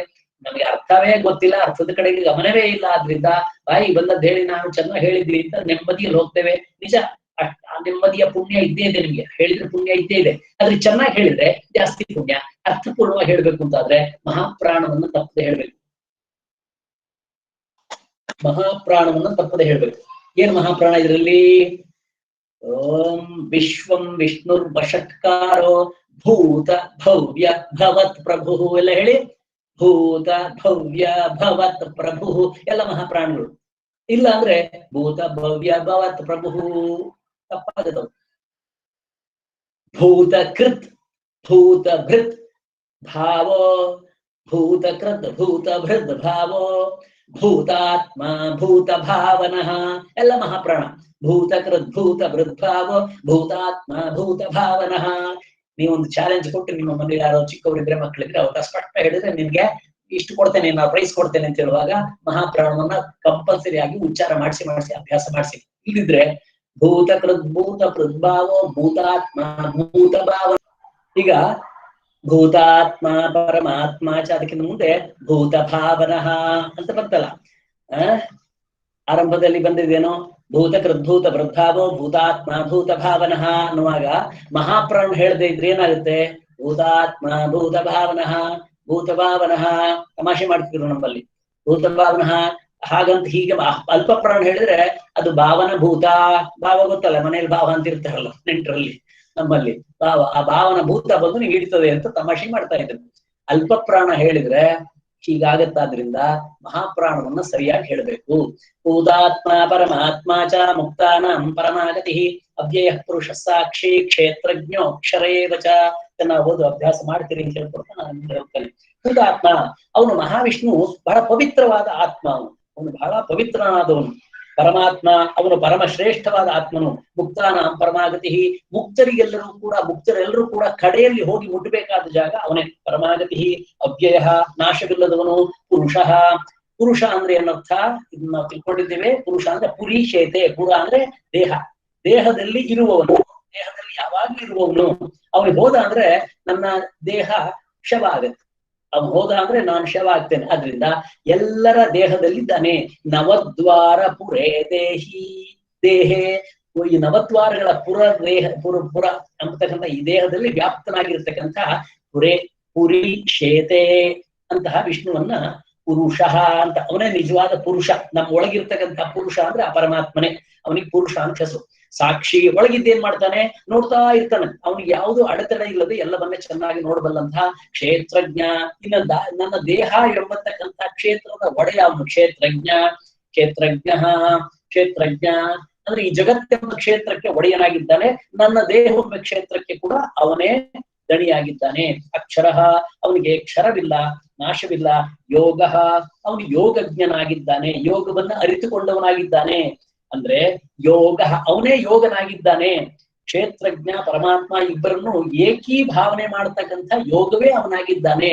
ಅಂದ್ರೆ ಜೀವಾತ್ಮ ಪರಮಾತ್ಮನನ್ನು ಒಂದು ಮಾಡತಕ್ಕಂಥ, ಭಗವಂತನ ಕಡೆಗೆ ನಮ್ಮನ್ನು ತಕೊಂಡು ಹೋಗ್ತಕ್ಕಂಥ ಕೂಡಿಸುವ ಕೆಲಸವನ್ನ ಅವನೇ ಮಾಡ್ತಾನೆ. ಅವನು ಜ್ಞಾನೇಂದ್ರಿಯಗಳನ್ನು ಮನಸ್ಸನ್ನು ಕೂಡ ಬಿಗಿ ಹಿಡಿದಾಗ ಆ ಜೀವಾತ್ಮ ಪರಮಾತ್ಮನೊಡನೆ ಏಕವಾಗಿ ಕೂಡ್ತಕ್ಕಂತಹ ಯೋಗ ರೂಪಿಯಾದ ಆ ಪರಮಾತ್ಮ ಅವನೇ ಇದ್ದಾನೆ. ಯೋಗದಿಂದ ಪ್ರಾಪ್ತನಾಗ್ತಾನೆ ಅಂತ ಅರ್ಥ. ಇನ್ನೊಂದು ಯೋಗವೇ ಅವನಾಗಿದ್ದಾನೆ. ಯೋಗ ಅಂತ ಈಗ ಹೇಳುವಾಗ ಅದೇನು ಯೋಗವೋ ಗೊತ್ತಿಲ್ಲ, ನಿಜವಾಗಿ ಯೋಗವೇ. ಇನ್ ನಾಳೆ ಎಲ್ಲ ನಾಡಿದ್ದೆ ಬರೀ ಬಹಳ ಸುದ್ದಿ. ಈಗ ಏನು ಇಂಟರ್ನ್ಯಾಷನಲ್ ಯೋಗ ಡೇ, ಅಂತಾರಾಷ್ಟ್ರೀಯ ಯೋಗ ದಿನಾಚರಣೆಗೆ ನಾವೆಲ್ಲರೂ ಕೂಡ ಉತ್ಸಾಹದಿಂದ ಭಾಗವಹಿಸ್ತಾ ಇದ್ದೇವೆ. ಇವತ್ತು ಆ ವಿಷ್ಣುವಿಗೆ ಹೆಸರೇ ಯೋಗ ಅಂತ ಹೇಳಿದ್ದಾದ್ರಿಂದ ಬಹಳ ಅರ್ಥಪೂರ್ಣವಾಗಿದೆ. ಈ ಸಂದರ್ಭದಲ್ಲಿ ಮತ್ತೊಂದು ಪ್ರಕಟಣೆಯನ್ನು ಕೂಡ ನಿಮ್ಗಾಗ್ಲೇ ಮಾಡ್ತಾರೆ, ನಿಮ್ಗೆಲ್ಲ ಬಂದಿರ್ಬೇಕು, ಮೆಸೇಜ್ ಅಂತ ಬಂದಿರ್ಬೇಕು. ಶೃಂಗೇರಿಯ ಮಹಾಸಂಸ್ಥಾನದಿಂದ ಅನುಷ್ಠಾನಕ್ಕೆ ಬೇಕಾದ ಯೌಗಿಕ ಅನುಷ್ಠಾನ. ನಮ್ಮಲ್ಲಿ ಬಹಳ ಜನಗಳಿಗೆ ಗಾಯತ್ರಿ ಉಪದೇಶವಾಗಿದೆ. ನಮ್ಮಲ್ಲಿ ಬಹಳ ಜನಗಳಿಗೆ ನಿತ್ಯ ಏನಾದ್ರೂ ಜಪ ಮಾಡುವ ಅಭ್ಯಾಸ ಇದೆ. ಅಂಥವರಿಗೋಸ್ಕರವಾಗಿ ಗಾಯತ್ರಿ ಉಪದೇಶವಾದವರಿಗೆ ಅಥವಾ ಆಗದೇ ಇದ್ದವರಿಗಾದ್ರೆ ಲಲಿತಾ ಪರಮೇಶ್ವರಿಯ ಮಂತ್ರ, ಇಲ್ದಿದ್ರೆ ನಮಃಶಂಕರಾಯ ಮಂತ್ರವನ್ನ, ಆ ಮಂತ್ರವನ್ನ ಆಧಾರ ಇಟ್ಕೊಂಡು ಚೆನ್ನಾಗಿ ಪ್ರಾಣಾಯಾಮ, ಆ ಪ್ರಾಣಾಯಾಮದಲ್ಲಿ ಈ ಮಂತ್ರವನ್ನ ಸೇರಿಸುವುದು ಮತ್ತೆ ಚೆನ್ನಾಗಿ ಧ್ಯಾನ ಮಾಡುವಂತಹ ಅದ್ಭುತವಾದ ಒಂದು ಕ್ರಮವನ್ನು ಬಹಳ ದೊಡ್ಡ ಸಿದ್ಧ ಪುರುಷರು ನಮಗೆ ಕೊಡ್ತಾರೆ. ಶೃಂಗೇರಿಯ ಆ ಸಂಸ್ಥಾನದಿಂದಲೇ ಇದನ್ನ ವ್ಯವಸ್ಥೆ ಮಾಡಿದ್ದಾರೆ. ಸೋಮವಾರ ಯೋಗ ಡೇ, ಅವತ್ತು ಸಂಜೆ 7ರಿಂದ 8ರವರೆಗೆ, ಸೋಮವಾರದಿಂದ 5 ದಿವಸ, ಸೋಮವಾರ, ಮಂಗಳವಾರ, ಬುಧವಾರ, ಗುರುವಾರ, ಶುಕ್ರವಾರ, 5 ದಿವಸ 5 ಸಂಜೆಗಳಲ್ಲಿ ಯೌಗಿಕ ಅನುಷ್ಠಾನ ಅಭ್ಯಾಸ ವರ್ಗ. ಅದಕ್ಕೆ ನೀವು ನಮ್ಗೆ ಕೇಳಿದ್ರೆ ಅದ್ರ ನೆಟ್ವರ್ಕ್ ಇದು ಅದ್ ಲಿಂಕ್ ಅನ್ನು ಹೇಳಿದ್ದಾರೆ. ಆ ಲಿಂಕಿಗೆ ಹೋಗ್ಬಿಟ್ರೆ ನಿಮ್ಗೆ ಸಿಗ್ತದೆ. ಆದಷ್ಟು ಬೇಗ ನೀವು ಸೇರಿದ್ರೆ ಒಳ್ಳೇದು. ಯಾಕೆಂದ್ರೆ ಅಲ್ಲಿ ಕೂಡ ಗೂಗಲ್ 100 ಜನಕ್ಕೆ, ಅದಾದ ಮೇಲೆ ಮತ್ತೆ ರೆಕಾರ್ಡ್ ಮಾಡಿ ಹಾಕಿದಾಗ ನೋಡ್ಬೇಕಾಗುತ್ತೆ. ಅದರಿಂದ ಯೋಗದಲ್ಲಿ ಆಸಕ್ತಿ ಇರುವ ನಾವೆಲ್ಲರೂ ಕೂಡ ಯೋಗದಿಂದ ಅವನನ್ನ ಪಡಿಬೇಕು ಅಂತಾದ್ರೆ ನಮ್ಮ ಅನುಷ್ಠಾನದ ಜೊತೆಗೆ ಯೋಗ ಸೇರಿಸ್ಕೊಳ್ಬೇಕು. ಅಂದ್ರೆ ಚೆನ್ನಾಗಿ ಪ್ರಾಣಾಯಾಮ ಮಾಡಿ ಚೆನ್ನಾಗಿ ಧ್ಯಾನ ಮಾಡಿದ್ರೆ, ನಾವೆಲ್ಲ ಗಾಯತ್ರಿ ಜಪ ಎಲ್ಲ ಮಾಡ್ತಾ ಇದ್ದೇವೆ, ಸಿದ್ಧಿಯಾಗಿದೆಯಾ? ಇಲ್ಲ. ಯಾಕೆಂದ್ರೆ ನಮಗೆ ಅದಕ್ಕೆ ಮೊದಲು ಬೇಕಾದಂತಹ ಆಸನಗಳು ಸರಿ ಇಲ್ಲ, ಅದಾದ್ಮೇಲೆ ಪ್ರಾಣಾಯಾಮ ಚೆನ್ನಾಗಿ ಮಾಡಲ್ಲ, ಆ ಪ್ರಾಣಾಯಾಮದಿಂದ ಸಿದ್ಧಿ ಆಗ್ತಾ ಇಲ್ಲ, ಪ್ರಾಣಾಯಾಮ ಸಕ್ಸಸ್ ಆಗ್ತಾ ಇಲ್ಲ. ಯಾಕೆ? ಆ ಪ್ರಾಣಾಯಾಮ ಮಾಡುವ ಕ್ರಮ ಸರಿಯಾಗಿ ಗೊತ್ತಿಲ್ಲ, ನಿಶ್ವಸನ ಕ್ರಿಯೆಗಳು ಸರಿಯಾಗಿಲ್ಲ. ನಿಶ್ವಸನ ಕ್ರಿಯೆ ಆಗದೆ ನಮ್ಗೆ ಪ್ರಾಣಾಯಾಮ ಅನುಭವ ಸರಿಯಾಗಲ್ಲ. ಆ ಪ್ರಾಣಾಯಾಮ ಅನುಭವನ ಚೆನ್ನಾಗಿ ಮಾಡುವಾಗ ಅದು ರಿದಮಿಕ್ ಆಗಿ ಚೆನ್ನಾಗಿ ಮಾಡ್ಬೇಕು. ಮತ್ತೆ ದೀರ್ಘವಾಗಿ ತಕೊಂಡು ದೀರ್ಘವಾಗಿ ಬಿಡುವಂತಹದ್ದು. ಮತ್ತು ಅದಾಗುವಾಗ ನಮ್ಮ ಮೂಗಿನ ತೊದಗೆ ಗಮನಿಸ್ತಾ, ಅಲ್ಲಿಂದ ಹೋಗುವ ಉಸಿರು ಬರುವ ಉಸಿರನ್ನ ಗಮನಿಸ್ತಾ, ಆ ಸಮಯದಲ್ಲಿ ಆ ಉಸಿರು ಒಳಗೆ ಹೋಗುವಾಗ ಹೊರಗೆ ಬರುವಾಗ ಗಾಯತ್ರಿ ಮಂತ್ರ ಜೊತೆ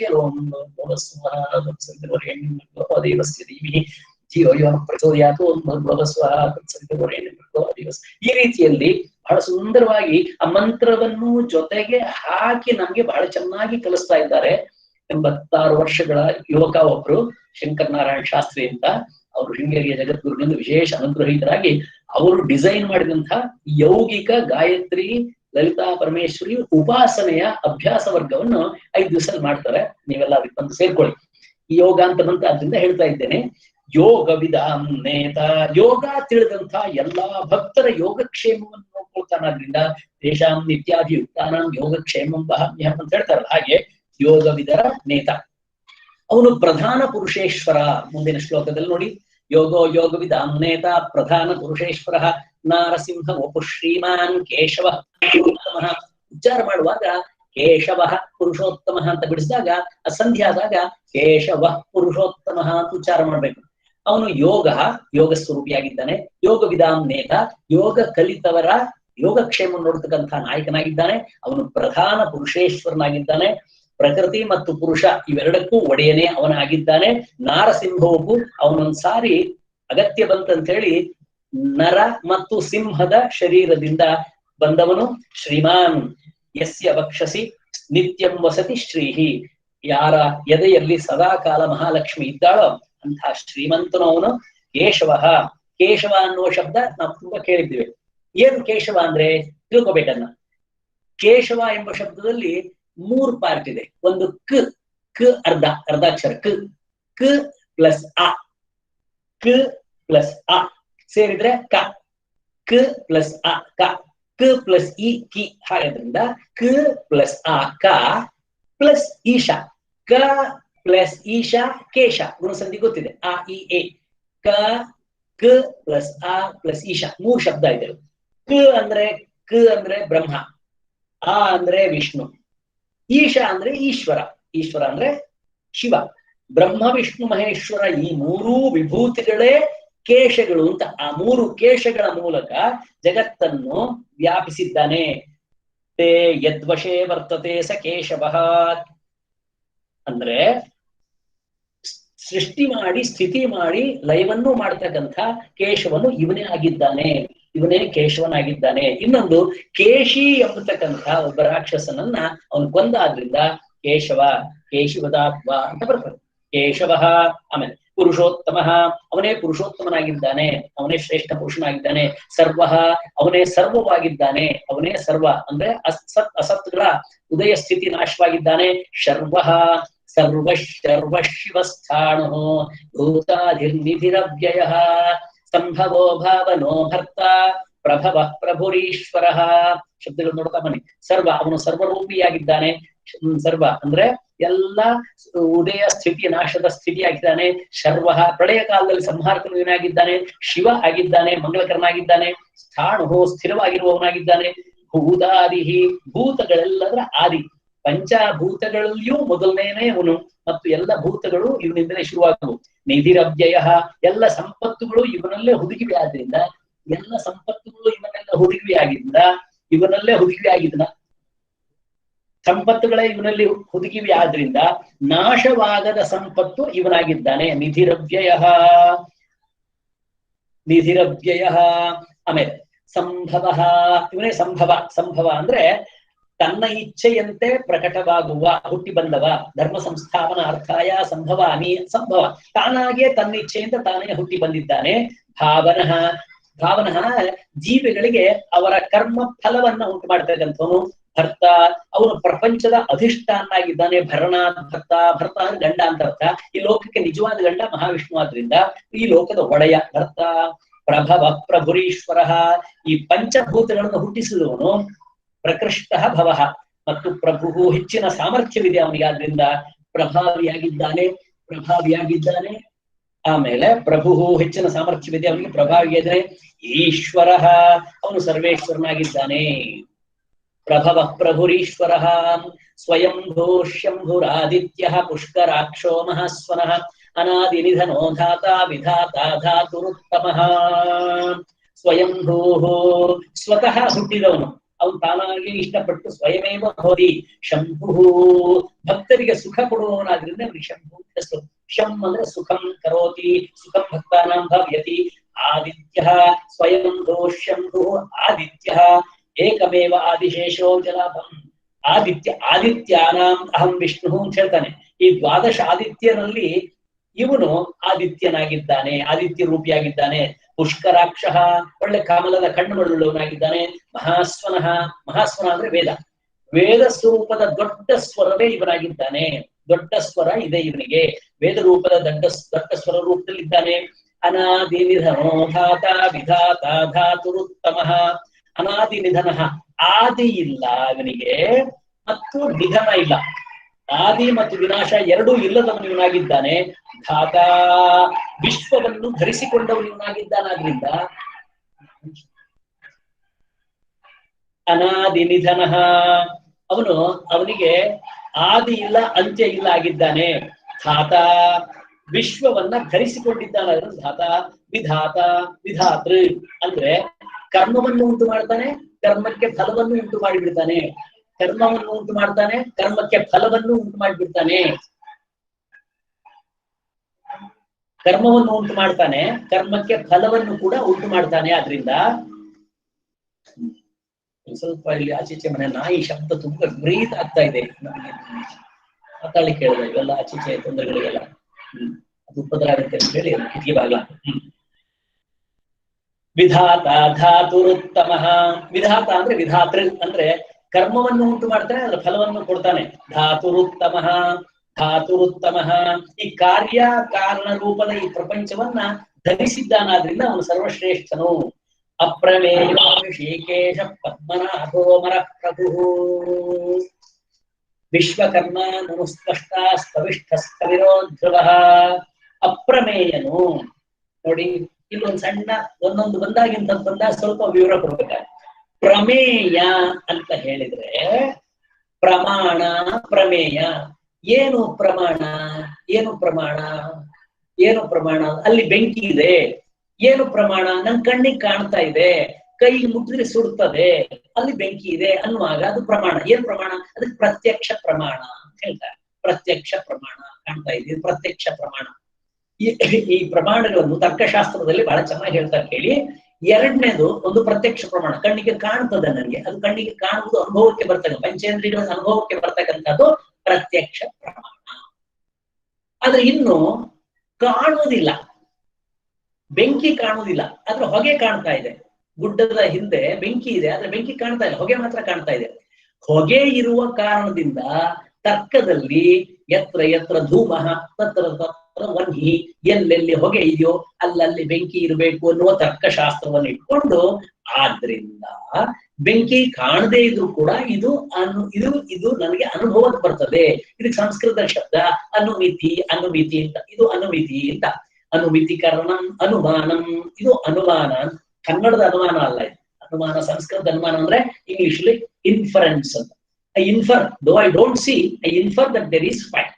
ಇದಕ್ಕೆ ಅನುಮಾನ ಪ್ರಮಾಣ ಅಂತ ಹೇಳ್ತೇವೆ, ಅನುಮಾನ ಪ್ರಮಾಣ ಅಂತ. ಇನ್ನು ಉಪಮಾನ ಪ್ರಮಾಣ ಅಂತ ಇನ್ನೊಂದಿದೆ. ನಾನು ಹುಲಿ ನೋಡೇ ಇಲ್ಲ,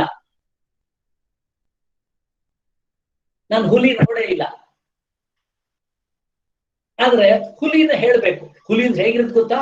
ಈ ಬೆಕ್ಕಿದೆಯಲ್ಲ, ಅದು ದೊಡ್ಡದಾಗಿದ್ರೆ ಹೇಗಿರುತ್ತೆ ಹಾಗೆ, ಆದ್ರೆ ಶಬ್ದ ಮಾತ್ರ ಬೇರೆ ಮಾಡುತ್ತೆ ಅನ್ನುವಾಗ ಉಪಮಾನ ಕೊಡುದು. ಇದು ಉಪಮಾನ ಪ್ರಮಾಣ, ಅನುಮಾನ ಪ್ರಮಾಣ, ಉಪಮಾನ ಪ್ರಮಾಣ, ಅರ್ಥಾಪತ್ತಿ ಪ್ರಮಾಣ ಅಂತೆಲ್ಲ ಇದೆ. ಕಡೆಯಲ್ಲಿ ಶಾಸ್ತ್ರ ಪ್ರಮಾಣ ಅಂತ ಇನ್ನೊಂದು. ಇದು ಯಾವುದು ಆಗಲ್ಲ ಅಂತಾದ್ರೆ ಶಾಸ್ತ್ರದಲ್ಲಿ ಹೇಳಿದ್ದಾರೆ ಅದನ್ನೇ ನಂಬಬೇಕು, ಶಾಸ್ತ್ರ ಪ್ರಮಾಣ. ಇಲ್ಲಿ ಅಪ್ರಮೇಯ ಅಂದ್ರೆ ಇದು ಯಾವುದಕ್ಕೂ ಸಿಕ್ಕುವುದೇ ಇಲ್ಲ ಅವನು, ಇದು ಯಾವ ಪ್ರೂಫಿಗೂ ಅವನು ಸಿಕ್ಕೋದೇ ಇಲ್ಲ ಅವನು. ವಿಷ್ಣು ಇದ್ಯಾವ ಪ್ರೂಫಿಗೂ ಸಿಕ್ಕುವುದಿಲ್ಲ. ಪ್ರತ್ಯಕ್ಷ ಪ್ರಮಾಣ ಸಾಧ್ಯ ಇಲ್ಲ, ಅನುಮಾನ ಪ್ರಮಾಣದಿಂದ ಆಗಲ್ಲ, ಮತ್ತು ಉಪಮಾನಕ್ಕೆ ಅವನಿಗೆ ಸಮಾನವಾದ ಉಪಮಾನ ಕೊಡ್ಲಿಕ್ಕೆ ಆಗುದಿಲ್ಲ, ಇನ್ಯಾವುದಿಲ್ಲ, ಅರ್ಥಾಪತ್ತಿ ಇಲ್ಲ, ಮತ್ತೊಂದು ಇಲ್ಲ, ಮತ್ತು ಶಾಸ್ತ್ರ ಪ್ರಮಾಣವೂ ಆಗಲ್ಲ. ಯಾಕೆಂದ್ರೆ ಶಾಸ್ತ್ರದಿಂದ ನಾವು ತಿಳ್ಕೊಳ್ಬಹುದು, ಜ್ಞಾನಕ್ಕೆ ಬರ್ತದೆ ಹೊರತು ಅನುಭವಕ್ಕೆ ಬರುವುದಿಲ್ಲ. ಆದ್ರಿಂದ ಅದನ್ನು ಮೀರಿದವನು ಅಂತ ಅರ್ಥ. ಅಪ್ರಮೇಯ, ಇಷ್ಟು ವಿವರವನ್ನು ಹೇಳಿದ್ದೇನೆ. ಋಷಿಕೇಶ ಋಷಿಕಾನಿ, ಋಷಿಕ ಅಂದ್ರೆ ಇಂದ್ರಿಯಗಳು, ಇಂದ್ರಿಯಗಳಿಗೆ ಒಡೆಯ. ಈಗ ನನ್ನ ಕಣ್ಣು ಕಿವಿ ಮೂಗು ಎಲ್ಲ ಇದೆ, ಇದನ್ನೆಲ್ಲ ಆಳುವವನು ನಿಜವಾಗಿ ಯಾರು? ನನ್ನ ಒಳಗಿರ್ತಕ್ಕಂಥ ಆ ಭಗವಂತ. ಆದ್ರಿಂದ ಇಂದ್ರಿಯಗಳಿಗೆ ಒಡೆಯ. ಋಷಿಕ ಈಶಃ, ಸೂರ್ಯ ರಶ್ಮಿ ಹರಿಕೇಶ ಪುರಸ್ತಾತ್ ಅಂತ ರೈತರಿಯ ಸಂಹಿತೆಯಲ್ಲಿ ಬರ್ತದೆ. ಇರ್ಲಿ, ಈ ಋಷಿಕೇಶ ಅಂತ ಹೇಳಿದ್ರೆ ಇಂದ್ರಿಯಗಳಿಗೆ ಒಡೆಯನಾಗಿರ್ತಕ್ಕಂಥ ಆ ವಿಷ್ಣು ನಮ್ಮೊಳಗೆ, ನಮ್ಗೆಲ್ಲ ಇಂದ್ರಿಯಗಳಿದೆ, ಆದ್ರೆ ಅದನ್ನೆಲ್ಲ ಒಳಗೆ ನಿಯಮನ ಮಾಡ್ತಕ್ಕಂಥ ಭಗವಂತ ಒಳಗಿದ್ದಾನೆ. ಋಷಿಕೇಶ ಅಪ್ರಮೇಯೋ ಋಷಿಕೇಶ ಪದ್ಮನಾಭೋ ಅಮರ ಪ್ರಭು. ಅವನು ಪದ್ಮನಾಭೋ ಯಸ್ಯ ಸಹ, ತನ್ನ ನಾಭಿಯಲ್ಲಿ ಪದ್ಮ ಇಟ್ಕೊಂಡಿದ್ದಾನೆ, ಅದರೊಳಗೆ ಬ್ರಹ್ಮ ಇದ್ದಾನೆ. ಅಮರ ಪ್ರಭು, ಅಮರ ಅಂದ್ರೆ ದೇವತೆಗಳಿಗೆ ಒಡೆಯನಾಗಿದ್ದಾನೆ. ವಿಶ್ವಕರ್ಮ, ಜಗತ್ತು ಇವನದೇ ಕರ್ಮ, ಈ ಜಗತ್ತನ್ನ ಮಾಡಿದವನು ಇವನೇ, ಇವನದೇ ಕೆಲಸ ಜಗತ್ತು. ಮನುಸ್ಪಷ್ಟ ಮನನಾತ್ ಮನುಹು, ಪ್ರಜಾಪತಿಯಾದಂತಹ ಮನುಷ್ಯರಿಗೆ ಮೊದಲನೇವನು ಯಾರಿದ್ದಾನೆ? ನಮಗೆ ಮನು ಅಂತ. ಆ ಇವನೇ ಮನುವಿನ ರೂಪದಲ್ಲಿ ಜಗತ್ತನ್ನು ಸೃಷ್ಟಿ ಮಾಡಿದ. ತ್ವಷ್ಟ, ಪ್ರಳಯ ಕಾಲದಲ್ಲಿ ಎಲ್ಲ ಸರ್ವಭೂತಗಳನ್ನು ಕೂಡ ಕ್ಷಯಗೊಳಿಸ್ತಾನ. ಆದ್ರಿಂದ ಇವನಿಗೆ ತ್ವಷ್ಟ ಅಂತ ಹೇಳು. ಅಪ್ರಮೇಯೋ ಶ್ರೀಕೇಶೋ ಪದ್ಮನಾಭೋ ಪ್ರಭು ವಿಶ್ವಕರ್ಮ ಮನುಸ್ತ್ವಷ್ಟ ಸ್ಥವಿಷ್ಠ. ಸ್ಥವಿಷ್ಠ ಅಂದ್ರೆ ದೊಡ್ಡದಾಗಿದ್ದಾನೆ, ಸ್ಥೂಲವಾಗಿದ್ದಾನೆ. ಸ್ಥವಿರಃ, ಬಹಳ ಪ್ರಾಚೀನನು, ಬಹಳ ಹಳಬಾಗಿನು, ಪ್ರಾಚೀನನಾಗಿದ್ದಾನೆ. ಧ್ರುವ ಮತ್ತು ಶಾಶ್ವತನಾಗಿದ್ದಾನೆ. ಅಲ್ಲಿಗೆ ಒಂದು ಶ್ಲೋಕ ಆಯ್ತು. ಅಲ್ಲಿಂದ ಮುಂದೆ 20ನೇ ಶ್ಲೋಕ. ಅಗ್ರಾಹ್ಯ ಶಾಶ್ವತ ಕೃಷ್ಣೋ ಲೋಹಿತಾಕ್ಷ ಪ್ರಪರ್ದನಃ ಪ್ರಭೂತ ಸ್ತ್ರೀಕಕುಬ್ಧಾಮ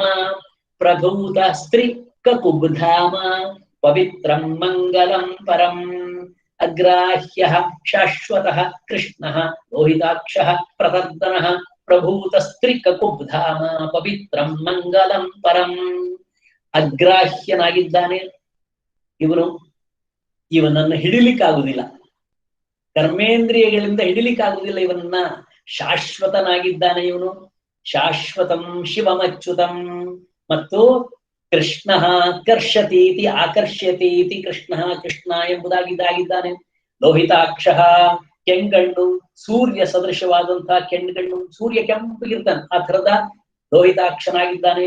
ಪ್ರತರ್ದನಃ, ಲೋಹಿತಾಕ್ಷ ಪ್ರತರ್ದನಃ, ಪ್ರತರ್ದನ ಪ್ರಳಯ ಕಾಲದಲ್ಲಿ ಎಲ್ಲ ಭೂತಗಳನ್ನು ಕೂಡ ನಾಶ ಮಾಡ್ತಕ್ಕಂತಹ ಪ್ರತರ್ದನ ಪ್ರಭೂತಃ ತ್ರಿಕಕುಬ್ಧಾಮ ಜ್ಞಾನ ಐಶ್ವರ್ಯದಿಂದ ದೊಡ್ಡವನಾಗಿದ್ದಾನೆ, ಪ್ರಭೂತನಾಗಿದ್ದಾನೆ. ಮತ್ತು ತ್ರಿಕಕುಬ್ಧಾಮ, ತ್ರಿಕಕುಬ್ ಅಂದ್ರೆ ಕೆಳಗಿನ ದಿಕ್ಕುಗಳು, ಮಧ್ಯದ ದಿಕ್ಕುಗಳು, ಮೇಲ್ ದಿಕ್ಕುಗಳು, ಈ ಎಲ್ಲ ದಿಕ್ಕುಗಳಿಗೂ ಧಾಮ ಆಶ್ರಯ ರೂಪಿಯಾಗಿದ್ದಾನೆ. ಕೆಳಗಿನ ಲೋಕ, ಮಧ್ಯ ಲೋಕ, ಮೇಲಿನ ಲೋಕಗಳಿಗೆಲ್ಲ ಕಕುಬ್ ದಿಕ್ಕುಗಳಿಗೆ ಧಾಮ ಆಶ್ರಯನಾಗಿದ್ದಾನೆ. ಅವನು ಎಂಥವನು? ಪವಿತ್ರಂ ಮಂಗಲಂ ಪರಂ, ಅವನು ಪರಮ ಪವಿತ್ರನಾಗಿದ್ದು ಲೋಕವನ್ನೆಲ್ಲ ಪವಿತ್ರ ಮಾಡ್ತಾನೆ. ಮಂಗಲಂ, ಪರಮ ಮಂಗಳ ಸ್ವರೂಪನಾಗಿದ್ದಾನೆ. ಪರಂ ಸ್ಮೃತಿ ಮಾತ್ರೇಣ ಯತ್ ಪುಂಸಾಂ ಬ್ರಹ್ಮ ತನ್ಮಂಗಲಂ ವಿದುಹು, ವಿಷ್ಣು ಪುರಾಣ.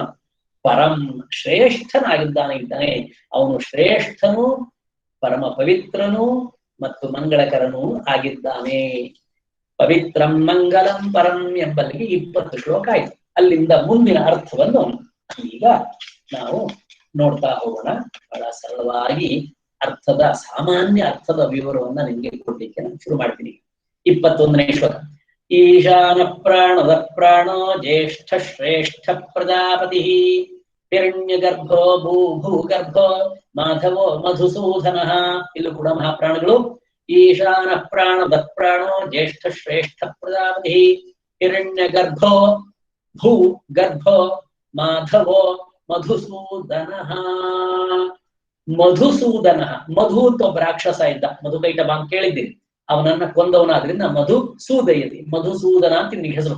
ವಿಷ್ಣುವಿನ ಸಹಸ್ರ ನಾಮಗಳು, ಅದರಲ್ಲಿ ಕೆಲವು ಗುಣವಾಚಕಗಳು, ಕೆಲವು ಅವನ ಇತಿಹಾಸ ಹೇಳ್ತಕ್ಕಂಥದ್ದು ಇದೆ. ನೋಡ್ತಾ ಬನ್ನಿ. ಈಶಾನಃ, ಸರ್ವಭೂತಗಳ ನಿಯಂತ್ರಕ. ಈಶಾನಃ, ಸರ್ವಭೂತಗಳನ್ನು ಕೂಡ ಈಶಾನಃ ನಿಯಂತ್ರಣ ಮಾಡ್ತಕ್ಕಂಥವನು, ಎಲ್ಲ ಜೀವಿಗಳನ್ನು ನಿಯಂತ್ರಣ ಮಾಡ್ತಕ್ಕಂಥವನು. ಪ್ರಾಣದಃ, ಎಲ್ಲರಿಗೂ ಪ್ರಾಣವನ್ನ ಕೊಡ್ತಕ್ಕಂಥವನು, ಪ್ರಾಣ ಸಂಶೋಧನೆ ಮಾಡುವವನು. ಪ್ರಾಣದಃ, ನಮಗೆ ಪ್ರಾಣ ಕೊಡುವವನು. ಅವನು ಇಲ್ಲದೆ ಇದ್ರೆ ನಮ್ಗೆ ಎಲ್ಲಿ ಪ್ರಾಣ? ಅವನೇ ಪ್ರಾಣ ಸ್ವರೂಪಿ, ಅವನೇ ಪಂಚಪ್ರಾಣ ಸ್ವರೂಪಿಯಾಗಿದ್ದಾನೆ, ಅವನೇ ಮಹಾಪ್ರಾಣ ಸ್ವರೂಪಿಯಾಗಿದ್ದಾನೆ, ಅವನೇ ಹನುಮಂತನಿಗೆ ಹೇಳ್ತೀವಲ್ಲ ನಾವು ಮಹಾಪ್ರಾಣ, ಆ ಪ್ರಾಣ ಸ್ವರೂಪಿಯಾಗಿ ನಮ್ಮೊಳಗಿದ್ದಾನೆ. ಅವನೇ ಜ್ಯೇಷ್ಠ, ಎಲ್ಲದಕ್ಕಿಂತ ಉತ್ಕೃಷ್ಟನಾದವನು. ಶ್ರೇಷ್ಠ, ಎಲ್ಲಕ್ಕಿಂತ ಉತ್ಕೃಷ್ಟನಾದವರು, ಎಲ್ಲಕ್ಕಿಂತ ದೊಡ್ಡವನಾದವನು. ಜ್ಯೇಷ್ಠ ಶ್ರೇಷ್ಠ. ಮನೆಯಲ್ಲಿ 4-8 ಜನ ಮಕ್ಕಳಿದ್ರೆ, ಹಿರಿಯ ಮಗ ಇದ್ರೆ ಅವನು ಜ್ಯೇಷ್ಠನೂ ಹೌದು ಶ್ರೇಷ್ಠನೂ ಹೌದು ಅಂತ ಹೇಳ್ತೇವೆ. ಅವನು ಹಿರಿಯನೂ ಹೌದು, ಅದೇ ರೀತಿ ಯೋಗ್ಯತೆಯಲ್ಲೂ ಕೂಡ ದೊಡ್ಡವನು ಹೌದು. ಜ್ಯೇಷ್ಠ ಶ್ರೇಷ್ಠ ಪ್ರಜಾಪತಿ, ಈಶ್ವರ ರೂಪದಿಂದ ಇಡೀ ಪ್ರಜಾಕೋಟಿಗಳನ್ನು ನಿರ್ಮಾಣ ಮಾಡಿ ಅದರ ಯಜಮಾನಾಗಿದ್ದಾನೆ. ಪ್ರಜಾಪತಿ, ಪ್ರಜೆಗಳಿಗೆಲ್ಲ ಯಜಮಾನಾಗಿದ್ದಾನೆ. ಹಿರಣ್ಯ ಗರ್ಭ, ಬ್ರಹ್ಮಾಂಡ ರೂಪಿಯಾದ ಹಿರಣ್ಯ ಅಂತಿದೆಯಲ್ಲ, ಈ ಬ್ರಹ್ಮಾಂಡ ಎಲ್ಲವೂ ಇದೆಯಲ್ಲ, ಅದು ಆ ಹಿರಣ್ಯದ ಅಂಡದ ಒಳಗಿರ್ತಕ್ಕಂಥ ಬ್ರಹ್ಮ ಸ್ವರೂಪಿ. ಈ ಸೃಷ್ಟಿಯ ಗರ್ಭದಲ್ಲಿರ್ತಕ್ಕಂಥ ಸೃಷ್ಟಿಯ ಬೀಜ ಸ್ವರೂಪಿ ಇವನೇ ಆಗಿದ್ದಾನೆ. ಹಿರಣ್ಯ ಗರ್ಭ, ಬ್ರಹ್ಮರೂಪದಿಂದ ವ್ಯಾಪಿಸಿಕೊಂಡಿದ್ದಾನೆ. ಭೂಗರ್ಭ, ಪೃಥ್ವಿಯ ಗರ್ಭವಾಗಿದ್ದಾನೆ, ಭೂಮಿಯ ಒಳಗಿರ್ತಕ್ಕಂಥ ಗರ್ಭಶಕ್ತಿ ಇವನೇ ಆಗಿದ್ದಾನೆ. ಮಾಧವ, ಮಾಧವ, ಮಾ ಅಂದ್ರೆ ತಾಯಿ, ಮಾಧವ ತಾಯಿಯಾದ ಮಹಾಲಕ್ಷ್ಮಿಯ, ಧವ ಪತಿ ಲಕ್ಷ್ಮಿಯ ಗಂಡ ಅಂದ್ರೆ ಲಕ್ಷ್ಮೀಪತಿ ವಿಷ್ಣು. ಮಧುಸೂದನ, ಮಧು ಎಂಬ ರಾಕ್ಷಸನನ್ನು ಕೊಂದವನು. ಈಶ್ವರೋ ವಿಕ್ರಮೀ ಧನ್ವಿ ಮೇಧಾವಿ ವಿಕ್ರಮ ಕ್ರಮ. ಈಶ್ವರೋ ವಿಕ್ರಮೀ ಧನ್ವಿ ಮೇಧಾವಿ ವಿಕ್ರಮ ಕ್ರಮ. ಅನುತ್ತಮೋ ದುರಾಧರ್ಷ ಕೃತಜ್ಞ ಕೃತಿರಾತ್ಮವಾನ್. ಇವನು ಈಶ್ವರ, ಸರ್ವಶಕ್ತಿವಂತನಾದವನಾದ್ರಿಂದ ಇವನು ಈಶ್ವರ. ವಿಕ್ರಮಿ, ಅವನು ಶೌರ್ಯದಿಂದ, ವೀರತ್ವದಿಂದ, ಪರಾಕ್ರಮದಿಂದ ಜಯಶಾಲಿಯಾಗಿದ್ದಾನೆ. ಧನ್ವಿ, ಶಾರ್ಂಗ ಧನ್ವ, ಶಾರ್ಂಗ ಎಂಬತಕ್ಕಂಥ ಧನುಸ್ಸನ್ನ ಇಟ್ಕೊಂಡು ಎಲ್ಲರನ್ನು ಹೊಡೆದು ಹಾಕ್ತಾ ಇದ್ದಾನೆ. ಮೇಧಾವಿ, ಅತಿ ಬುದ್ಧಿವಂತ ಇವನು ಮೇಧಾವಿ. ವಿಕ್ರಮ, ಗರುಡ ಪಕ್ಷಿ ದ್ವಾರ ಹೋಗ್ತಾನಾದ್ರಿಂದ ಅವನು ದಾಟದೇ ಇರುವ ಜಾಗ ಇಲ್ಲ, ಎಲ್ಲಿಗೆ ಬೇಕಾದ್ರೂ ಹೋಗ್ತಾನೆ. ವಿಕ್ರಮ ಕ್ರಮ, ವಿಸ್ತಾರವಾಗಿದ್ದಾನು, ಅದರಿಂದ ಕ್ರಮನಾಗಿದ್ದಾನೆ. ಅನುತ್ತಮ, ಸರ್ವಶ್ರೇಷ್ಠನಾಗಿದ್ದಾನೆ ಅವನು. ಅನುತ್ತಮ, ಅವನಿಗೆ ಸಮಾನವಾದಂತಹ ಉತ್ತಮನಿಲ್ಲವೇ ಇಲ್ಲ. ಅನುತ್ತಮೋ ದುರಾಧರ್ಷ, ದುರಾಧರ್ಷ, ಇವನನ್ನ ಯಾರು ತಿರಸ್ಕರಿಸಲಿಕ್ಕೆ, ಯಾರಿಂದಲೂ ಸಹ ಇವನು ತಿರಸ್ಕೃತನಾಗುವುದೇ ಇಲ್ಲ. ಯಾಕೆ? ಎಲ್ಲರಿಗಿಂತಲೂ ಮೇಲಿದ್ದಾನೆ. ಕೃತಜ್ಞ, ಯಾರಾದ್ರೂ ಏನಾದ್ರೂ ತ್ಯಾಗ ಮಾಡಿದ್ರೆ ಅವನು ಕೃತಜ್ಞ, ಅದಕ್ಕೆ ಪ್ರತಿಯಾಗಿ ಬಹಳ ಕೊಡ್ತಾನೆ, ಬಹಳ ಕೊಡ್ತಾನೆ, ಬಹಳ ಕೊಡ್ತಾನೆ. ನಾವೇನಾದ್ರೂ ಪತ್ರಂ ಪುಷ್ಪಂ ಫಲಂ ಭಕ್ತ್ಯ ಪ್ರಯಚ್ಛತಿ, ಭಕ್ತಿಯನ್ನ ನಾವು ಇದೇನಾದ್ರೂ ಕೊಟ್ರೆ, ಭಕ್ತಿಯಿಂದ ನಾವು ಇದೇನಾದ್ರೂ ಸಣ್ಣದು ಕೊಟ್ರೆ ಅದಕ್ಕೆ ಲಕ್ಷ ಪಟ್ಟು 1000 ಪಟ್ಟು ನಮ್ಗೆ ಕೊಟ್ಬಿಡ್ತಾನೆ. ಆದ್ರಿಂದ ಕೃತಜ್ಞ. ನಾವೇನಾದ್ರೂ ಒಳ್ಳೆ ಕೆಲಸ ಮಾಡಿದ್ರೆ ಅದನ್ನು ನೆನಪಿಟ್ಕೊಂಡು ಅದಕ್ಕೆ ಪ್ರತಿಯಾಗಿ ತುಂಬಾ ಫಲವನ್ನ ಕೊಡ್ತಕ್ಕಂಥವ್ರು ಕೃತಜ್ಞ. ಆದ್ರಿಂದ ತನ್ನ ನಿಮಿತ್ತವಾಗಿ ಒಂದಿಷ್ಟು ತ್ಯಾಗವನ್ನ, ಒಂದಿಷ್ಟು ಉಪಕಾರ, ದೈವಿ ಕಾರ್ಯವನ್ನ ನಿಮ್ಮೊಂದು ಸ್ವಲ್ಪ ಮಾಡಿದ್ರು ಸಹ ಅದನ್ನೇ ಬಹಳ ಎಂದು ಭಾವಿಸಿ ಅದಕ್ಕೆ ಅದಕ್ಕೆ ಅದಕ್ಕೆ ತುಂಬಾ ದೊಡ್ಡ ಪ್ರತಿಫಲವನ್ನ, ಲಾಭವನ್ನ ನಿಮಗೆ ಕೊಡ್ತಾನೆ. ಅದಕ್ಕೋಸ್ಕರ ದೈವಿ ಕಾರ್ಯವನ್ನು ಯಾವ ನಿರೀಕ್ಷೆ ಇಲ್ಲದೆ ನೀವು ಮಾಡ್ಬೇಕು. ನಿರೀಕ್ಷೆ ನೀವು ಮಾಡಬೇಡಿ, ಅದು ತಾನೇ ಬರ್ತದೆ. ಯಾವ ನಿರೀಕ್ಷೆನೂ ಮಾಡಬೇಡಿ, ಯಾವ ಫಲಾಪೇಕ್ಷೆಯೂ ಇಲ್ಲದೆ. ಎಂತ ಕರ್ಮ ಅದು? ಎಂತ ಕರ್ಮ ಅದು? ಅಂಥ ಕರ್ಮ ಅದು. ಯಾವುದು?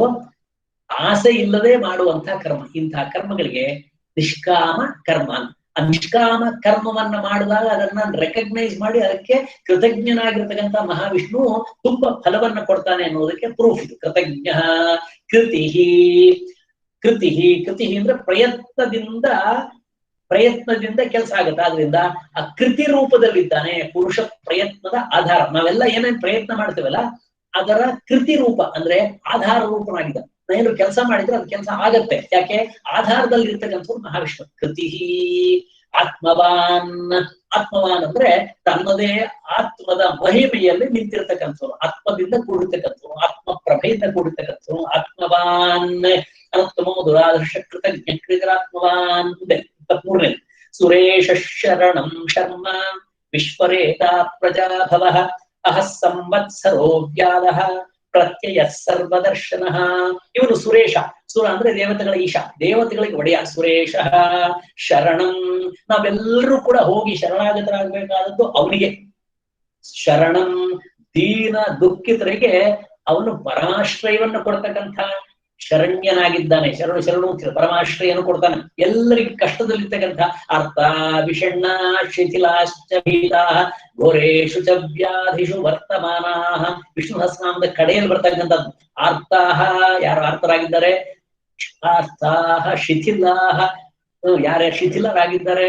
ಅರ್ಥ ವಿಷಣ್ಣಾಹ. ವಿಷಾದಲ್ಲಿ ಕೂಡಿದ್ದಾರೆ. ಅರ್ಥ ವಿಷಣ್ಣ ಶಿಥಿಲಾಹ. ಯಾರು ಕಲಾಪ್ಸ್ ಆಗಿದ್ದಾರೆ? ಶಿಥಿಲಾಶ್ಚ ಭೀತಾಹ. ಯಾರು ಹೆದರಿಕೊಂಡಿದ್ದಾರೆ? ಭೀತಾಹ. ಸರ್ವ ಅರ್ಥ ವಿಷಣ್ಣ ಶಿಥಿಲಾಶ್ಚ ಭೀತಾಹ ಘೋರೇಶು ಚ ವ್ಯಾಧಿಷು ವರ್ತಮಾನಃ. ಘೋರ ವ್ಯಾಧಿಗಳಲ್ಲಿ ಸಿಕ್ಕು ಯಾರು ಕಷ್ಟಪಡ್ತಾ ಇದ್ದಾರೆ ಅವರು ಸಂಕೀರ್ತ್ಯ ನಾರಾಯಣ ಶಬ್ದ ಮಾತ್ರ. ಈ ಸಹಸ್ರನಾಮ ಶಬ್ದವನ್ನ ಹೇಳಿದ್ರೆ ಸಾಕು, ಅದು ಒಂದು ಹೇಳಿದ್ರೆ ಸಾಕು ಅಂತ ಹೇಳ್ತಾರೆ. ಸಂಕೀರ್ತ್ಯ ನಾರಾಯಣ ಶಬ್ದ ಮಾತ್ರ ವಿಮುಕ್ತ ದುಃಖ ಸುಖಿನೋ ಭವಂತಿ. ಅವರ ದುಃಖವನ್ನ ದೂರ ಮಾಡಿ ಸುಖವನ್ನ ಕೊಡ್ತಾನಾದ್ರಿಂದ ಇವನಿಗೆ ನಿಜವಾದ ಅರ್ಥ ಶರಣಂ. ಶರ್ಮ ಒಳ್ಳೇದ್ ಮಾಡುವ. ಶರ್ಮ ಶರ್ಮೇತಿ. ಶರ್ಮ ಒಳ್ಳೇದ್ ಮಾಡು. ಪರಮಾನಂದವನ್ನ ಕೊಡ್ತಕ್ಕಂಥ ಸ್ವರೂಪಿ. ವಿಶ್ವರೇತಃ. ವಿಶ್ವಕ್ಕೆ ರೇತಸ್ಸು. ವಿಶ್ವದ ಜನ್ಮಕ್ಕೆ ಕಾರಣನಾಗಿರ್ತಕ್ಕಂಥ ಅವನು ರೇತಸ್ಸಾಗಿದ್ದಾನೆ. ವಿಶ್ವಕ್ಕೆ ಕಾರಣನಾಗಿದ್ದಾನೆ. ಪ್ರಜಾಭವ. ಪ್ರಜೆಗಳನ್ನು ಉತ್ಪತ್ತಿ ಮಾಡ್ತಕ್ಕಂಥವ್ನು ಇವನೇ ಆಗಿದ್ದಾನೆ. ಅಹಹ ಪ್ರಕಾಶ ರೂಪ. ಅಹ ಅಂದ್ರೆ ಬೆಳಕು.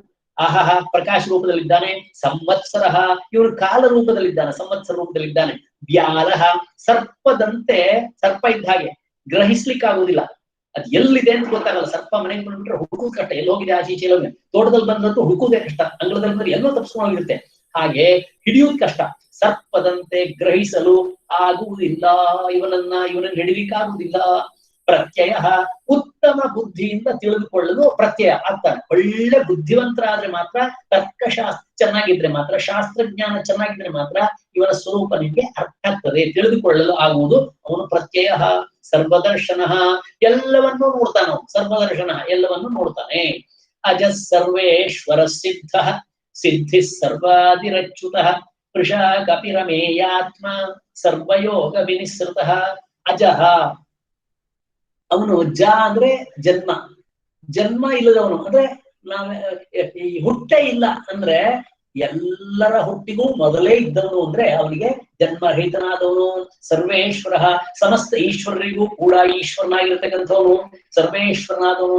ಸಿದ್ಧ ನಿತ್ಯ ಸಿದ್ಧನು. ಅವನಲ್ಲಿ ಸಿದ್ಧಿ ಎಂಬುದು ಅವನ ಕೈಲಿದೆ. ಅವನ ಕೈಲಿದೆ ಸಿದ್ಧಿ ಎಂಬುದು. ಎಲ್ಲ ಸಿದ್ಧಿ ಮಾಡಿಕೊಂಡಂತಹ ಸಿದ್ಧನು. ಸಿದ್ಧಿ ಎಲ್ಲಕ್ಕೂ ಕೂಡ ಸಿದ್ಧಿ ಕೊಡುವವನು. ಸಿದ್ಧಿಯಾಗಿದ್ದಾನೆ, ಫಲರೂಪಿಯಾಗಿದ್ದಾನೆ. ಸರ್ವಾದಿ ಎಲ್ಲ ಜೀವಗಳಿಗೂ ಆದಿ. ಸರ್ವಾದಿ ಅಚ್ಯುತ. ಅವನು ತ್ರಿಕಾಲದಲ್ಲಿಯೂ ಕೂಡ ಇರೋನಾದ್ರಿಂದ ಅವನಿಗೆ ಚ್ಯುತಿಯೇ ಇಲ್ಲ. ಅಚ್ಯುತನಾಗಿದ್ದಾನೆ. ವೃಷಾ ಕಪಿಹಿ. ವೃಷಾ ಧರ್ಮ. ವೃಷಾ ಕಪಿಹಿ ಇದ್ರೆ ವರಾಹ ರೂಪದಲ್ಲಿದ್ದಾನೆ. ಧರ್ಮ ಮತ್ತು ವರಾಹ ರೂಪದಲ್ಲಿದ್ದಾನೆ ಅವನು ಅಂತ. ಅವನು ವರಾಹ ಅವತಾರವನ್ನು ಕಂಡಿದ್ದೇವೆ ನಾವು. ವರಾಹ ರೂಪದಲ್ಲಿ ಬಂದು ಭೂಮಿಯನ್ನು ಕಾಪಾಡ್ತಾನೆ ಅವನು ಅಂತ ಕಂಡಿದ್ದೇನೆ. ಅವನು ಧರ್ಮ ಸ್ವರೂಪಿಯಾದ ವರಾಹನಾಗಿದ್ದಾನೆ. ಅಮೇಯ ಆತ್ಮ, ಆಮೇಲೆ ಅಪ್ರಮೇಯ ಅಂತ ನೋಡಿದ್ವಿ.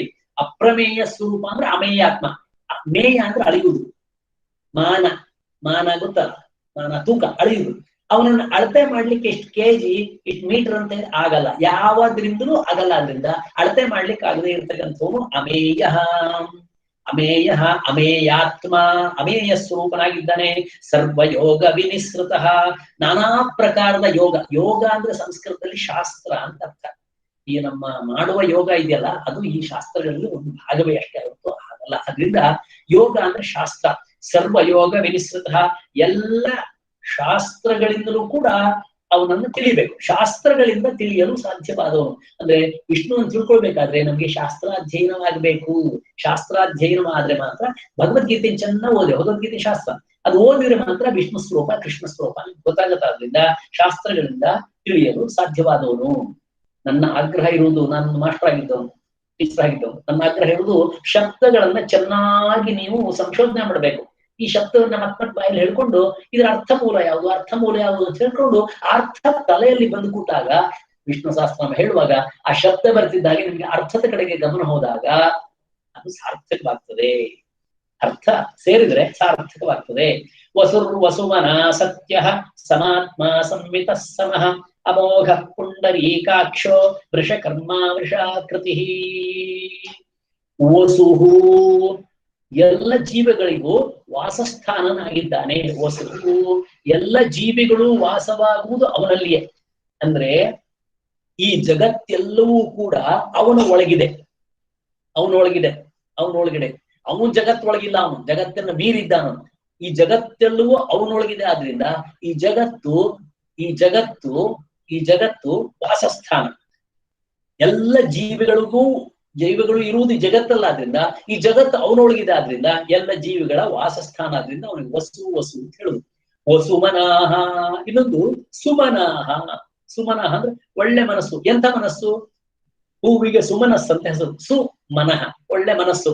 ಹೂವು ನೋಡಿದಾಗ ಒಳ್ಳೆ ಮನಸ್ಸಾಗ್ತದೆ. ಅದರಿಂದ ಸುಮನಸ್ ಒಳ್ಳೆ ಮನಸ್ಸು ಅಂತ. ವಸುಮನಾಹ ರಾಗದ್ವೇಷವಿಲ್ಲದಂತ ಉದಾರವಾದ ಒಳ್ಳೆಯ ಮನಸ್ಸುಳ್ಳವನು ಭಗವಂತ. ನೋಡಿ ಮಹಾಭಾರತದಲ್ಲಿ ಮತ್ತ ನೋಡ್ತೀವಿ ಕೃಷ್ಣನ್ನ ಎಷ್ಟೆಷ್ಟು ಅವನಿಗೆ ಉಪದ್ರವಗಳನ್ನು ಏನೇನ್ ಮಾಡಿದ್ರು ಕೂಡ ನಗ್ತಾ ನಗ್ತಾ ನಗ್ತಾ ಅದ್ ಏನ್ ಬೇಕೋ ಅದ್ ಮಾಡಿ ಹಾಕ್ತಾನೆ. ಅದರಿಂದ ಒಳ್ಳೆ ಮನಸ್ಸು, ಉದಾರವಾದ ಮನಸ್ಸು, ಸಮಾಧಾನವಾದ ಮನಸ್ಸು. ಸತ್ಯ, ಸತ್ಯ ಸ್ವರೂಪನಾಗಿದ್ದಾನೆ. ಸತ್ಯ ಅಂದ್ರೆ ಯಥಾರ್ಥ, ಇರುವುದೊಂದು ಕಾಣುವುದೊಂದು ಅಲ್ಲ, ಹೇಗಿದ್ದಾನೆ ಹಾಗೆ ಕಾಣ್ತಾನೆ. ಅದರಿಂದ ಸತ್ಯ ಸ್ವರೂಪನಾಗಿದ್ದಾನೆ. ಸಮಾತ್ಮ ಒಂದೇ ಆತ್ಮ. ಎಲ್ಲ ಪ್ರಾಣಿಗಳಲ್ಲೂ ಬೇರೆ ಬೇರೆಯಾಗಿ ಕಂಡ್ರು ಕೂಡ ಆ ಎಲ್ಲ ಪ್ರಾಣಿಗಳ ಒಳಗೆ ಇರ್ತಕ್ಕಂಥ ಒಬ್ಬನೇ ಆತ್ಮ ಸ್ವರೂಪಿಯಾಗಿದ್ದಾನೆ. ಅಸಂವಿತ ಅಳತೆಗೆ ಒಳಪಡುವುದಿಲ್ಲ ಅವನು. ಅಸಂಮಿತ ಸಮಸ್ತ ಪದಾರ್ಥಗಳಿಂದ ಅಳತೆಗೆ ಯಾವ ಪದಾರ್ಥದಿಂದ. ಹಾಗಾದ್ರೆ ಅವನು 20 ಈ ತೂಕ ಮಾಡ್ತಾವ ನೋಡಿ, ತೂಕ ಮಾಡಿ ದೇವಸ್ಥಾನದಲ್ಲಿ ತೂಕ ಹಾಕ್ತಾರೆ. ತೂಕ ಮಾಡ್ಬಿಟ್ಟು ಆಚೆಯ ಹುಡುಗಿಯನ್ನು ಕೂರಿಸ್ಬಿಟ್ಟು ಈಚೆ ಬದಿ ಅಷ್ಟೇ ತೂಕದ್ದು ಇದನ್ನ ಹಾಕ್ತಾರೆ. ಹಾಕ್ಬಿಟ್ಟು ಅದೊಂದು ಸೇವೆ ಎಲ್ಲ ಮಾಡಿಸ್ತಾರಲ್ಲಿ.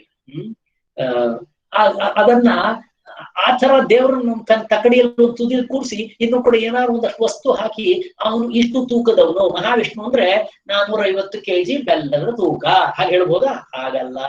ಅಳತೆಗೆ ಒಳಪಡದವನು. ಅಸಂಮಿತ ಸಮಃ ಎಲ್ಲ ಸಮಯದಲ್ಲೂ ಕೂಡ ವಿಕಾರಗಳೇ ಇಲ್ಲ ಅವನಿಗಾದ್ರಿಂದ ಯಾವಾಗಲೂ ಸಮವಾಗಿರ್ತಾನೆ, ಸಮಸ್ಥಿತಿಯಲ್ಲೇ ಇರ್ತಾನೆ. ಆದ್ರಿಂದ ಸಮಃ. ಅಮೋಘ ಪುಂಡರೀಕಾಕ್ಷೋ ವೃಷಕರ್ಮ ವೃಷಾಕೃತಿ. ಅಮೋಘ. ಮೋಘ ಅಂದ್ರೆ ವ್ಯರ್ಥ, ಅಮೋಘ ಅಂದ್ರೆ ವ್ಯರ್ಥವಾಗುವುದೇ ಇಲ್ಲ. ಹಾಗಾಗಿ ಆ ಭಗವಂತನಿಗೆ ನಾವು ಮಾಡುವಂತಹ ಪೂಜೆ ವ್ಯರ್ಥವೇ ಆಗುವುದಿಲ್ಲ. ಅಯ್ಯೋ ಇಷ್ಟೊಂದೆಲ್ಲ ಹೇಳಿದೆ ನಾನು, ಸ್ತೋತ್ರ ಹೇಳಿದೆ, ಸಹಸ್ರನಾಮವನ್ನು 8 ದಿವಸದಿಂದ ಹೇಳಿದೆ, ಏನು ಫಲ ಸಿಗ್ಲಿಲ್ಲ ಅಂದ್ರೆ ಮೋಘವಾಗುವುದೇ ಇಲ್ಲ. ಇದು ವ್ಯರ್ಥವೇ ಆಗುವುದಿಲ್ಲ. ವ್ಯರ್ಥವಾಗದ ಪೂರ್ಣ ರೂಪದಿಂದ ಫಲ ಕೊಡ್ತಕ್ಕಂಥವನ್ ಗ್ಯಾರಂಟಿಯೇ. ನಹಿ ಕಲ್ಯಾಣ ಕೃತ್ ಕಶ್ಚಿತ್ ದುರ್ಗತಿಂ ತಾತ ಗಚ್ಚತಿ. ಕೃಷ್ಣನ ಮಾತು ಭಗವದ್ಗೀತೆಯಲ್ಲಿ. ದೇವರ ಕೆಲಸವನ್ನ ಸತ್ಕಾರ್ಯವನ್ನ ಯಾರಾದ್ರೂ ಮಾಡಿದ್ರೆ ಅವನನ್ನ ಹಾಳಾಗ್ಲಿಕ್ಕೆ ನಾನು ಬಿಡುವುದಿಲ್ಲ ಅಂತ. ಹಾಳಾಗುದಿಲ್ಲ ಅವನು. ಸತ್ಕಾರ್ಯ ಮಾಡಿದವನು ಕಲ್ಯಾಣ ಕೃತ್, ಒಳ್ಳೆ ಕೆಲಸ, ದೇವರ ಕೆಲಸವನ್ನು ಯಾರಾದ್ರೂ ಮಾಡಿದ್ರೆ ಖಂಡಿತವಾಗಿ ಅವನನ್ನ ನಾನು ಉದ್ಧಾರ ಮಾಡ್ತೇನೆ ಅಂತ ಅವನು ಗ್ಯಾರಂಟಿ ಕೊಟ್ಟಿದ್ದಾನೆ. ಅದರಿಂದ ಅಮೋಘ, ಅವನಿಗೆ ಹೆಸರೇ ಅಮೋಘ ಅಂತ. ಸೋಲದವನು ಅಂತ. ಭಕ್ತರ ಪೂಜೆ ಸ್ತೋತ್ರ ಸ್ಮರಣೆ ಮಾಡಿದ್ರೆ ಅವುಗಳನ್ನು ವ್ಯರ್ಥ ಮಾಡದೆ ಪೂರ್ಣವಾಗಿ ಅದರ ಫಲವನ್ನ ಕೊಟ್ಟೆ ಕೊಡ್ತಾನ. ಆದ್ರಿಂದ ನಾವು ಪೂಜೆ ಮಾಡೇ ಮಾಡ್ತೀನಿ ಅಂದ್ರೆ ಒಳ್ಳೆ ಮನಸ್ಸಿಂದ ಏಕಾಗ್ರತೆಯಿಂದ ಮಾಡಪ್ಪ, ನಿನಗೆ ಸಿಗ್ತದೆ ಅಂತ ಗ್ಯಾರಂಟಿ ಕೊಡ್ತಾನ. ಅಮೋಘ ಪುಂಡರಿ ಏಕಾಕ್ಷ, ಕಮಲದಂತೆ ಸುಂದರವಾದ ಕಣ್ಣುಳುವನು, ವೃಷಕರ್ಮ. ಧರ್ಮ, ವೃಷ ಅಂದ್ರೆ ಧರ್ಮ, ವೃಷಕರ್ಮ ಎಲ್ಲ ಧರ್ಮಮಯವಾದ ಕರ್ಮಗಳನ್ನು ಮಾಡ್ತಾನೆ. ಇಡೀ ಮಹಾಭಾರತ ನೋಡುವಾಗ ಕೃಷ್ಣ ಮತ್ತೆ ಮತ್ತೆ ಹೇಳ್ಕೊಡುದು ನಿಮ್ಗೆ ಧರ್ಮ ಧರ್ಮ ಧರ್ಮ. ನೀನು ಧರ್ಮದಲ್ಲಿದ್ದೀಯೇ, ದ್ರೌಪದಿಗೆ ಹೇಳುದು, ನೀನು ಧರ್ಮವನ್ನ ಪಾಲಿಸ್ತಾ ಇದ್ದೀಯೇ ಅಂತಾದ್ರೆ ನಾನ್ ನಿನ್ ಜೊತೆಗೆ ಯಾವಾಗ್ಲೂ ಇರ್ತೀನಿ. ಅವಳು ಧರ್ಮ ಬಿಡ್ಲೇ ಇಲ್ಲ, ಆದ್ರಿಂದ ಯಾವಾಗ್ಲೂ ಜೊತೆಗೆ ಇದ್ದ ಅವನು. ಪಾಂಡವರು ಧರ್ಮ ಬಿಡ್ಲಿಲ್ಲ ಅಂತ ಅವ್ರ ಜೊತೆಗೆ ಇದ್ದ. ಹಾಗಾಗಿ ನಾವು ಯಾರ್ಯಾರು ಧರ್ಮ ಪಾಲನೆ ಮಾಡ್ತೀರಿ, ಸತ್ಯ ಪಾಲನೆ ಮಾಡ್ತೀರಿ, ನಮ್ಮ ಜೊತೆಗೆ ಭಗವಂತ ಇರ್ತಾನೆ. ಆದ್ರಿಂದ ವೃಷಕರ್ಮ, ವೃಷಕರ್ಮ, ವೃಷಕರ್ಮ ಧರ್ಮಮಯವಾದ ಕರ್ಮಗಳನ್ನ ಮಾಡುವವನು, ಮಾಡಿಸುವವನು ನಮ್ಮಿಂದ. ವೃಷಾಕೃತಿ, ಅದ್ರಿಂದ ಯಾರ್ಯಾರು ಧರ್ಮಮಯವಾದ ಕಾರ್ಯ ಮಾಡ್ತಾರೆ ಅವರೆಲ್ಲರೂ ಕೂಡ ಭಗವಂತನ ರೂಪ ಅಂತಲೇ ತಿಳಿಬೇಕು. ನಮ್ಮ ಸಮಾಜದಲ್ಲಿ ಯಾರಾದ್ರೂ ಒಳ್ಳೆ ಕೆಲಸ ಮಾಡ್ತಾ ಇದ್ದಾರೆ ಅಂತಂದ್ರೆ, ಓಹೋ ಇದು ಭಗವತ್ ಪ್ರೇರಣೆ ಮಾಡ್ತಾ ಇದ್ದಾನೆ, ಈ ಕರ್ಮ ಎಲ್ಲವೂ ಭಗವಂತನೇ ಆಗಿದ್ದಾನೆ ಅಂತ ಅಷ್ಟು ಗೌರವ ಕೊಡ್ಬೇಕು ಧರ್ಮ ಕಾರ್ಯಕ್ಕೆ. ವೃಷಾಕೃತಿ, ಧರ್ಮ ಸ್ಥಾಪನೆ ಮಾಡುವಂತಹ ಒಬ್ಬ ಆಕೃತಿ. ಮಹಾಭಾರತದಲ್ಲಿ ನೋಡಿ, ನಾನು ಬಂದು ಧರ್ಮ ಸ್ಥಾಪನೆ ಪ್ರತಿಷ್ಠಾಪನೆ ಮಾಡ್ತೇನೆ, ಧರ್ಮ ಸ್ಥಾಪನೆ ಮಾಡ್ತೇನೆ ಅಂತ ಧರ್ಮ ಸ್ಥಾಪನೆ ಮಾಡಿಟ್ಟಾದ್ರಿಂದ ವೃಷಾಕೃತಿ. ವೃಷ ಅಂತ ಹೇಳಿದ್ರೆ ಧರ್ಮ ಸ್ಥಾಪನೆ ಮಾಡುವ ವಿಗ್ರಹ, ಧರ್ಮ ಸ್ಥಾಪನೆ ಮಾಡುವಂತಹ ವಿಗ್ರಹ, ಧರ್ಮ ಸ್ಥಾಪನೆ ಮಾಡುವಂತಹ ಸ್ವರೂಪ ಅವನ ಆಗಿದ್ದಾನೆ. ರುದ್ರೋ ಬಹುಶಿರ ಬಭ್ರು ವಿಶ್ವಯೋನಿಶುಚಿಶ್ರವಾಹ ಅಮೃತ ಶಾಶ್ವತ ಸ್ಥಾಣು ಪರಾರೋಹೋ ಮಹಾತಪಾಹ. ಅವನು ರುದ್ರನಾಗಿದ್ದಾನೆ. ರುದ್ರ ಅಂದ್ರೆ ದುಃಖ ಅಥವಾ ದುಃಖ ಕಾರಣವನ್ನು ದೂರ ಮಾಡುವವನು. ರೌತಿ ದುಃಖ ಕಾರಣವನ್ನ ದೂರ ಮಾಡತಕ್ಕಂಥವನು ರುದ್ರ. ರುದ್ರ ಅಂದ್ರೆ ದುಃಖ ಕಾರಣವನ್ನ ದೂರ ಮಾಡತಕ್ಕಂಥವನು ರುದ್ರೋ. ಅವನು ನೋಡಿ, ನಾವು ರುದ್ರ ಮಂತ್ರ ಕೇಳ್ತೀವಲ್ಲ, ರೌತೀತಿ, ದುಃಖ ಮತ್ತು ದುಃಖದ ಕಾರಣವನ್ನ ಓಡಿಸ್ತಕ್ಕಂಥವನೇ ರುದ್ರನು. ಬಹುಶಿರ, ಅನೇಕ ತಲೆಗಳಿಂದ ಲೋಕವನ್ನೆಲ್ಲ ವ್ಯಾಪಿಸಿದ್ದಾನೆ. ಬಭ್ರು, ಲೋಕವನ್ನ ಪಾಲಿಸ್ತಾ ಇದ್ದಾನೆ, ಪಾಲಕನಿಗೆ ಬಭ್ರು ಅಂತ. ವಿಶ್ವಯೋನಿಹಿ, ವಿಶ್ವವನ್ನು ಉತ್ಪತ್ತಿ ಮಾಡಿದವನಿವನೇ, ಆದ್ರಿಂದ ವಿಶ್ವ ಹುಟ್ಟಿದ ಇವನಿಂದ, ಆದ್ರಿಂದ ಇವನನ್ನ ವಿಶ್ವಯೋನಿಹಿ. ಶುಚಿಶ್ರವಾಹ, ಶುಚಿ ಅಂದ್ರೆ ಪವಿತ್ರವಾದ, ಶ್ರವಾದ ಕೀರ್ತಿ, ಪವಿತ್ರವಾದ ಕೀರ್ತಿಯುಳ್ಳವನು. ಅಮೃತಃ, ಎಂದಿಗೂ ಸಾಯದವನು, ಅವನಿಗೆ ಮೃತಿ ಎಂಬುದೇ ಇಲ್ಲ. ಅಮೃತಃ, ಎಂದಿಗೂ ಸಾಯದವನು, ಅಮೃತನವನು. ಶಾಶ್ವತಃ, ನಿತ್ಯ ಇರ್ತಕ್ಕಂಥವನು. ಸ್ಥಾಣು, ಒಂದು ಕಲ್ಲಿನ ಬಂಡೆಯ ಹಾಗೆ ಯಾವಾಗಲೂ ನಿತ್ಯವೂ ಇರ್ತಕ್ಕಂಥವನು, ನಿತ್ಯ ಸದಾ ಒಂದಿರ್ತಕ್ಕಂಥವನು, ಸ್ಥಿರವಾಗಿರ್ತಕ್ಕಂಥವನು. ವರಾರೋಹ, ಆರೋಹ ಅಂದ್ರೆ ಆರೂಢಿ ಮಾಡಲು, ಹತ್ತಲು ಪರಮೋತ್ತಮವಾದ, ನಮಗೆ ಹತ್ತಲು ಉತ್ತಮವಾದ ಸ್ಥಾನವೇ ಮಹಾವಿಷ್ಣು. ನಾವು ಯಾವ ಮಟ್ಟಕ್ಕೆ ಏರ್ಬೇಕು, ಆ ವಿಷ್ಣುವನ್ನು ಮುಟ್ಟುವ ಮಟ್ಟಕ್ಕೆ ಏರ್ಬೇಕಾದ್ರಿಂದ ವರ ಅಂದ್ರೆ ಶ್ರೇಷ್ಠವಾದ ಆರೋಹ, ಹತ್ತುವ ಜಾಗ. ಮಹಾತಪಾಹ, ಪ್ರತಾಪ, ಮಹಾತಪಾಹ ಐಶ್ವರ್ಯ ರೂಪಿ ಮಹಾ ತಪಸ್ವಿಯಾದವನವನು. ತಪಸ್ಸೇ ಅವನ ಐಶ್ವರ್ಯ, ಆ ತಪಸ್ಸೇ ಐಶ್ವರ್ಯ. ಆದ್ರಿಂದ ಅವನು ಮಹಾ ತಪಸ್ವಿ. ಮಹಾತಪಾಹ, ಬಹಳ ದೊಡ್ಡ ತಪಸ್ವಿ ಅವನು. ಮಹಾತಪಾಹ, ಬಹಳ ದೊಡ್ಡ ತಪಸ್ವಿ ಅವನಾಗಿದ್ದಾನೆ. ಸರ್ವಗ ಸರ್ವ ವಿದ್ವಾನು ವಿಶ್ವಕ್ಸೇನೋ ಜನಾರ್ದನ. ಬಹಳ ಜನ ತಪ್ಪಾಗಿ ಜನಾರ್ದನ ಹೇಳ್ತಾರೆ, ತಪ್ಪು. ಜನಾರ್ದನ, ಜನ ಎಂಬ ರಾಕ್ಷಸನನ್ನು ಅರ್ಧನ ನಾಶ ಮಾಡಿದನು. ವಿಶ್ವಕ್ಸೇನೋ ಜನಾರ್ದನ, ವೇದೋ ವೇದ ವಿದವ್ಯಂಗೋ ವೇದಾಂಗೋ ವೇದವಿತ್ ಕವಿ. ಸರ್ವಗಃ, ಅವನು ಎಲ್ಲಿಗೆ ಬೇಕಾದ್ರೂ ಗಚ್ಚತಿ. ಸರ್ವಗಃ, ಸರ್ವತ್ರ ಗಚ್ಚತಿ, ಎಲ್ಲಿಗೆ ಬೇಕಾದ್ರೂ ಹೋಗ್ತಾನೆ. ಅವನಿಗೆ ಹೋಗದೆ ಇರ್ಲಿಕ್ಕೆ ಆಗದೆ ಇರುವ ಜಾಗವೇ ಇಲ್ಲ, ಹೋಗ್ಲಿಕ್ಕೆ ಆಗದೆ ಇರುವ ಜಾಗವೇ ಇಲ್ಲ. ಆದ್ರಿಂದ ಎಲ್ಲೆಡೆಯೂ ವ್ಯಾಪ್ತನಾಗಿದ್ದಾನೆ. ಸರ್ವ ವಿದ್ವಾನು, ಎಲ್ಲವನ್ನೂ ಬಲ್ಲವನು. ಸರ್ವ ವಿದ್, ವಿದ್ ಅಂದ್ರೆ ತಿಳಿದವನು, ಎಲ್ಲವೂ ತಿಳಿದವನು. ಈ ಜಗತ್ತಲ್ಲಿ ಯಾರು? ಸೂರ್ಯ. ಸೂರ್ಯ ಹೋಗದೆ ಜಾಗ ಇದೆಯಾ? ಸೂರ್ಯ ಕಿರಣ ಹೋಗದೆ ಜಾಗ ಇದೆಯಾ? ಎಲ್ಲಾ ಜಾಗಕ್ಕೂ ಸೂರ್ಯ ಕಿರಣ ಹೋದ ಹಾಗೆ ಸರ್ವವಿತ್. ಯಾಕೆ? ಭಾನು, ಸೂರ್ಯನಂತೆ ಪ್ರಕಾಶ ಯಾವ ರೀತಿ ಎಲ್ಲ ಕಡೆ ಹೋಗ್ತದೆ, ಆ ರೀತಿ ಪ್ರಕಾಶಮಯನಾಗಿ ಎಲ್ಲ ಕಡೆಯೂ ಹೋಗಬಲ್ಲಂಥವನಾಗಿದ್ದಾನೆ. ವಿಶ್ವಕ್ಸೇನಃ, ವಿಶ್ವಕ್, ವಿಶ್ವಕ್ ಅಂದ್ರೆ ಚಲ್ಲಾಪಿಲ್ಲಿ ಮಾಡಿಬಿಡ್ತಾನೆ. ಏನನ್ನ? ಸೇನನ್ನ, ಸೇನೆಯನ್ನ. ಯಾರು? ಈ ಭಗವಂತ, ಈ ವಿಷ್ಣು, ಮಹಾವಿಷ್ಣು ಯುದ್ಧಕ್ಕೆ ಬರ್ತಾ ಇದ್ದಾನೆ ಅಂತ ಆದ್ರೆ ದೈತ್ಯರ ಸೇನೆ ಎಲ್ಲವೂ ಚಲ್ಲಾಪಿಲ್ಲಿಯಾಗಿ ಓಡಿಬಿಡ್ತದೆ. ವಿಶ್ವಕ್, ಚಲ್ಲಾಪಿಲ್ಲಿ ಆಗ್ತಕ್ಕಂಥ ಸೇನೆಯನ್ನು ಚಲ್ಲಾಪಿಲ್ಲಿ ಮಾಡುವಷ್ಟು ಸಮರ್ಥವಾದ ಮನುಷ್ಯ. ವಿಶ್ವಕ್ಸೇನಃ ಜನಾರ್ದನ, ಒಂದು ಅರ್ಥ ಭಕ್ತರ ಮೂಲಕ ಅಭ್ಯುದಯ ನಿಶ್ರೇಯಸ್ಸನ್ನು ಕೊಡ್ತಕ್ಕಂಥ, ಪರಮ ಪುರುಷಾರ್ಥವನ್ನು ಕೊಡ್ತಕ್ಕಂಥವನು. ಅದನ್ನ ನಾವು ಯಾರಲ್ಲಿ ಪ್ರಾರ್ಥಿಸ್ಬೇಕು? ಪರಮ ಪುರುಷಾರ್ಥವನ್ನು ಇವರಲ್ಲಿ ಪ್ರಾರ್ಥಿಸ್ಬೇಕು.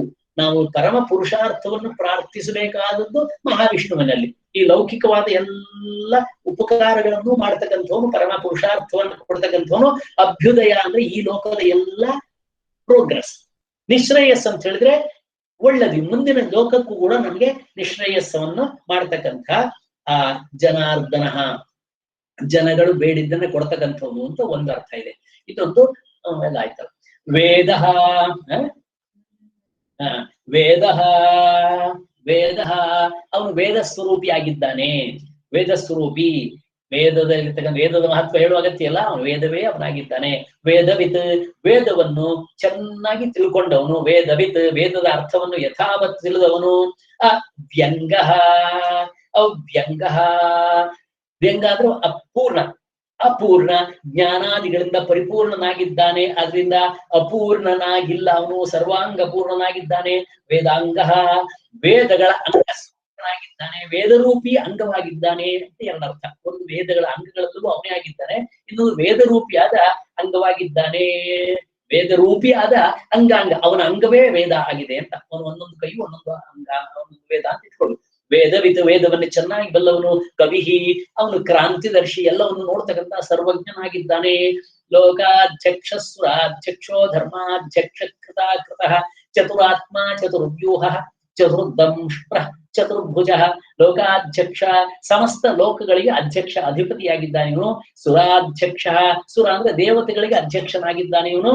ಧರ್ಮಾಧ್ಯಕ್ಷ, ಒಳ್ಳೆ ಅನುರೂಪವಾದ ಧರ್ಮದ ಅಧ್ಯಕ್ಷ, ಅಂದ್ರೆ ಧರ್ಮ ಇವನ ಕೈಲಿದೆ. ಆದ್ರಿಂದ ಸತ್ಕಾರ್ಯ ಮಾಡಿದವ್ರಿಗೆ ಸತ್ಕರ್ಮ, ಸತ್ಕರ್ಮ ಮಾಡಿದವ್ರಿಗೆ ಸತ್ಫಲ, ಕೆಟ್ಟ ಕೆಲಸ ಮಾಡಿದವ್ರಿಗೆ ಕೆಟ್ಟ ಫಲವನ್ನ ಕೊಡ್ತಕ್ಕಂಥ ಫಲರೂಪಿಯಾದಂತಹ ಧರ್ಮ ಅಧರ್ಮಗಳನ್ನ ನಿರ್ಣಯ ಮಾಡ್ತಕ್ಕಂಥ ಧರ್ಮಾಧ್ಯಕ್ಷನಾಗಿದ್ದಾನೆ.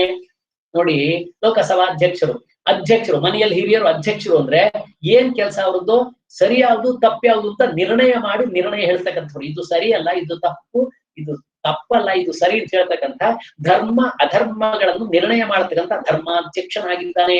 ಕೃತ, ಕೃತಃ, ಕೃತ ಮತ್ತು ಅಕೃತ, ಕೃತ ಮತ್ತು ಅಕೃತ, ಕಾರ್ಯರೂಪವಾದದ್ದು ಮತ್ತು ಕಾರಣ ರೂಪವಾದದ್ದು ಎರಡೂ ರೂಪದಿಂದಿದ್ದಾನೆ. ಕೃತ ಅಕೃತ. ನೋಡಿ, ಈ ಜಗತ್ತು ಕೃತ, ಇದನ್ನ ಮಾಡಿದವನು ಭಗವಂತ. ಈ ಎರಡೂ ರೂಪದಲ್ಲಿ ಇದ್ದಾನೆ. ಕೃತ ಕೃತಃ ಚತುರಾತ್ಮ, ನಾಲ್ಕು ರೂಪದಲ್ಲಿ ಇದ್ದಾನೆ. ಆತ್ಮ ಅಂದ್ರೆ ರೂಪದಲ್ಲಿದ್ದಾನೆ ಅಂತ ಇಟ್ಕೊಳ್ಳುವ. ಸೃಷ್ಟಿ, ಉತ್ಪತ್ತಿ ಇತ್ಯಾದಿ ನಾಲ್ಕು ಬೇರೆ ಬೇರೆ ರೂಪಗಳಲ್ಲಿ ಇದ್ದಾನೆ. ಸೃಷ್ಟಿ, ಸ್ಥಿತಿ, ಲಯ ಮತ್ತು ಅದರ ಜೊತೆಗೆ ರಕ್ಷಾ ಅಂತ ಒಂದು ಸೇರ್ತಾರೆ. ಈ ನಾಲ್ಕು ರೂಪದಲ್ಲಿ ಇದ್ದಾನೆ. ಅಂದ್ರೆ ಈ ಜಗತ್ತಿನಲ್ಲಿ ನಾಲ್ಕು ರೂಪದಲ್ಲಿ ಇರ್ತಕ್ಕಂಥ ಚತುರ್ವ್ಯೂಹ, ಈ ನಾಲ್ಕು ವ್ಯೂಹಗಳುಳ್ಳವನಾಗಿದ್ದಾನೆ. ವ್ಯೂಹ ಅಂದ್ರೆ ವ್ಯವಸ್ಥೆಗಳಿದೆ, ಒಂದು ವಿಶಾಲವಾದ ವ್ಯವಸ್ಥೆಗಳಿದೆ. ನಾಲ್ಕು ವ್ಯೂಹಗಳ ರೂಪದಲ್ಲಿದ್ದಾನೆ. ಚತುರ್ದಂಷ್ಟ್ರಃ, ಒಮ್ಮೆ ನರಸಿಂಹನ ರೂಪದಲ್ಲಿ ಬಂದು ನಾಲ್ಕು ಹಲ್ಲುಗಳಿಂದ ಅವನನ್ನ ತೆಗೆದ. ನಾಲ್ಕು ದಾಡೆ ಹಲ್ಲುಗಳು ಇರ್ತಕ್ಕಂಥ ಕೋರೆ ಹಲ್ಲಿರ್ತಕ್ಕಂಥ ನರಸಿಂಹ ರೂಪಿಯಾಗಿದ್ದಾನೆ. ಚತುರ್ಭುಜ, ಅವನಿಗೆ ನಾಲ್ಕು ಭುಜಗಳಿದೆ.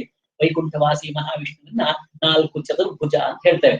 ಭ್ರಾಜಿಷ್ಣುರ್ಭೋಜನಂ ಭೋಕ್ತ, ಭ್ರಾಜಿಷ್ಣು ಭೋಜನಂ ಭೋಕ್ತ, ಸಹಿಷ್ಣು ಜಗದಾದಿಜಃ, ಅನಘೋ ವಿಜಯೋ ಜೇತ ವಿಶ್ವಯೋನಿಃ ಪುನರ್ವಸು. ಭ್ರಾಜಿಷ್ಣು ಭೋಜನಂ ಭೋಕ್ತ, ಭ್ರಾಜಿಷ್ಣು ಅಂದ್ರೆ ಏಕರಸ ಪ್ರಕಾಶಕನಾಗಿದ್ದಾನೆ, ಒಂದೇ ಪ್ರಕಾಶಕನಾಗಿದ್ದಾನೆ.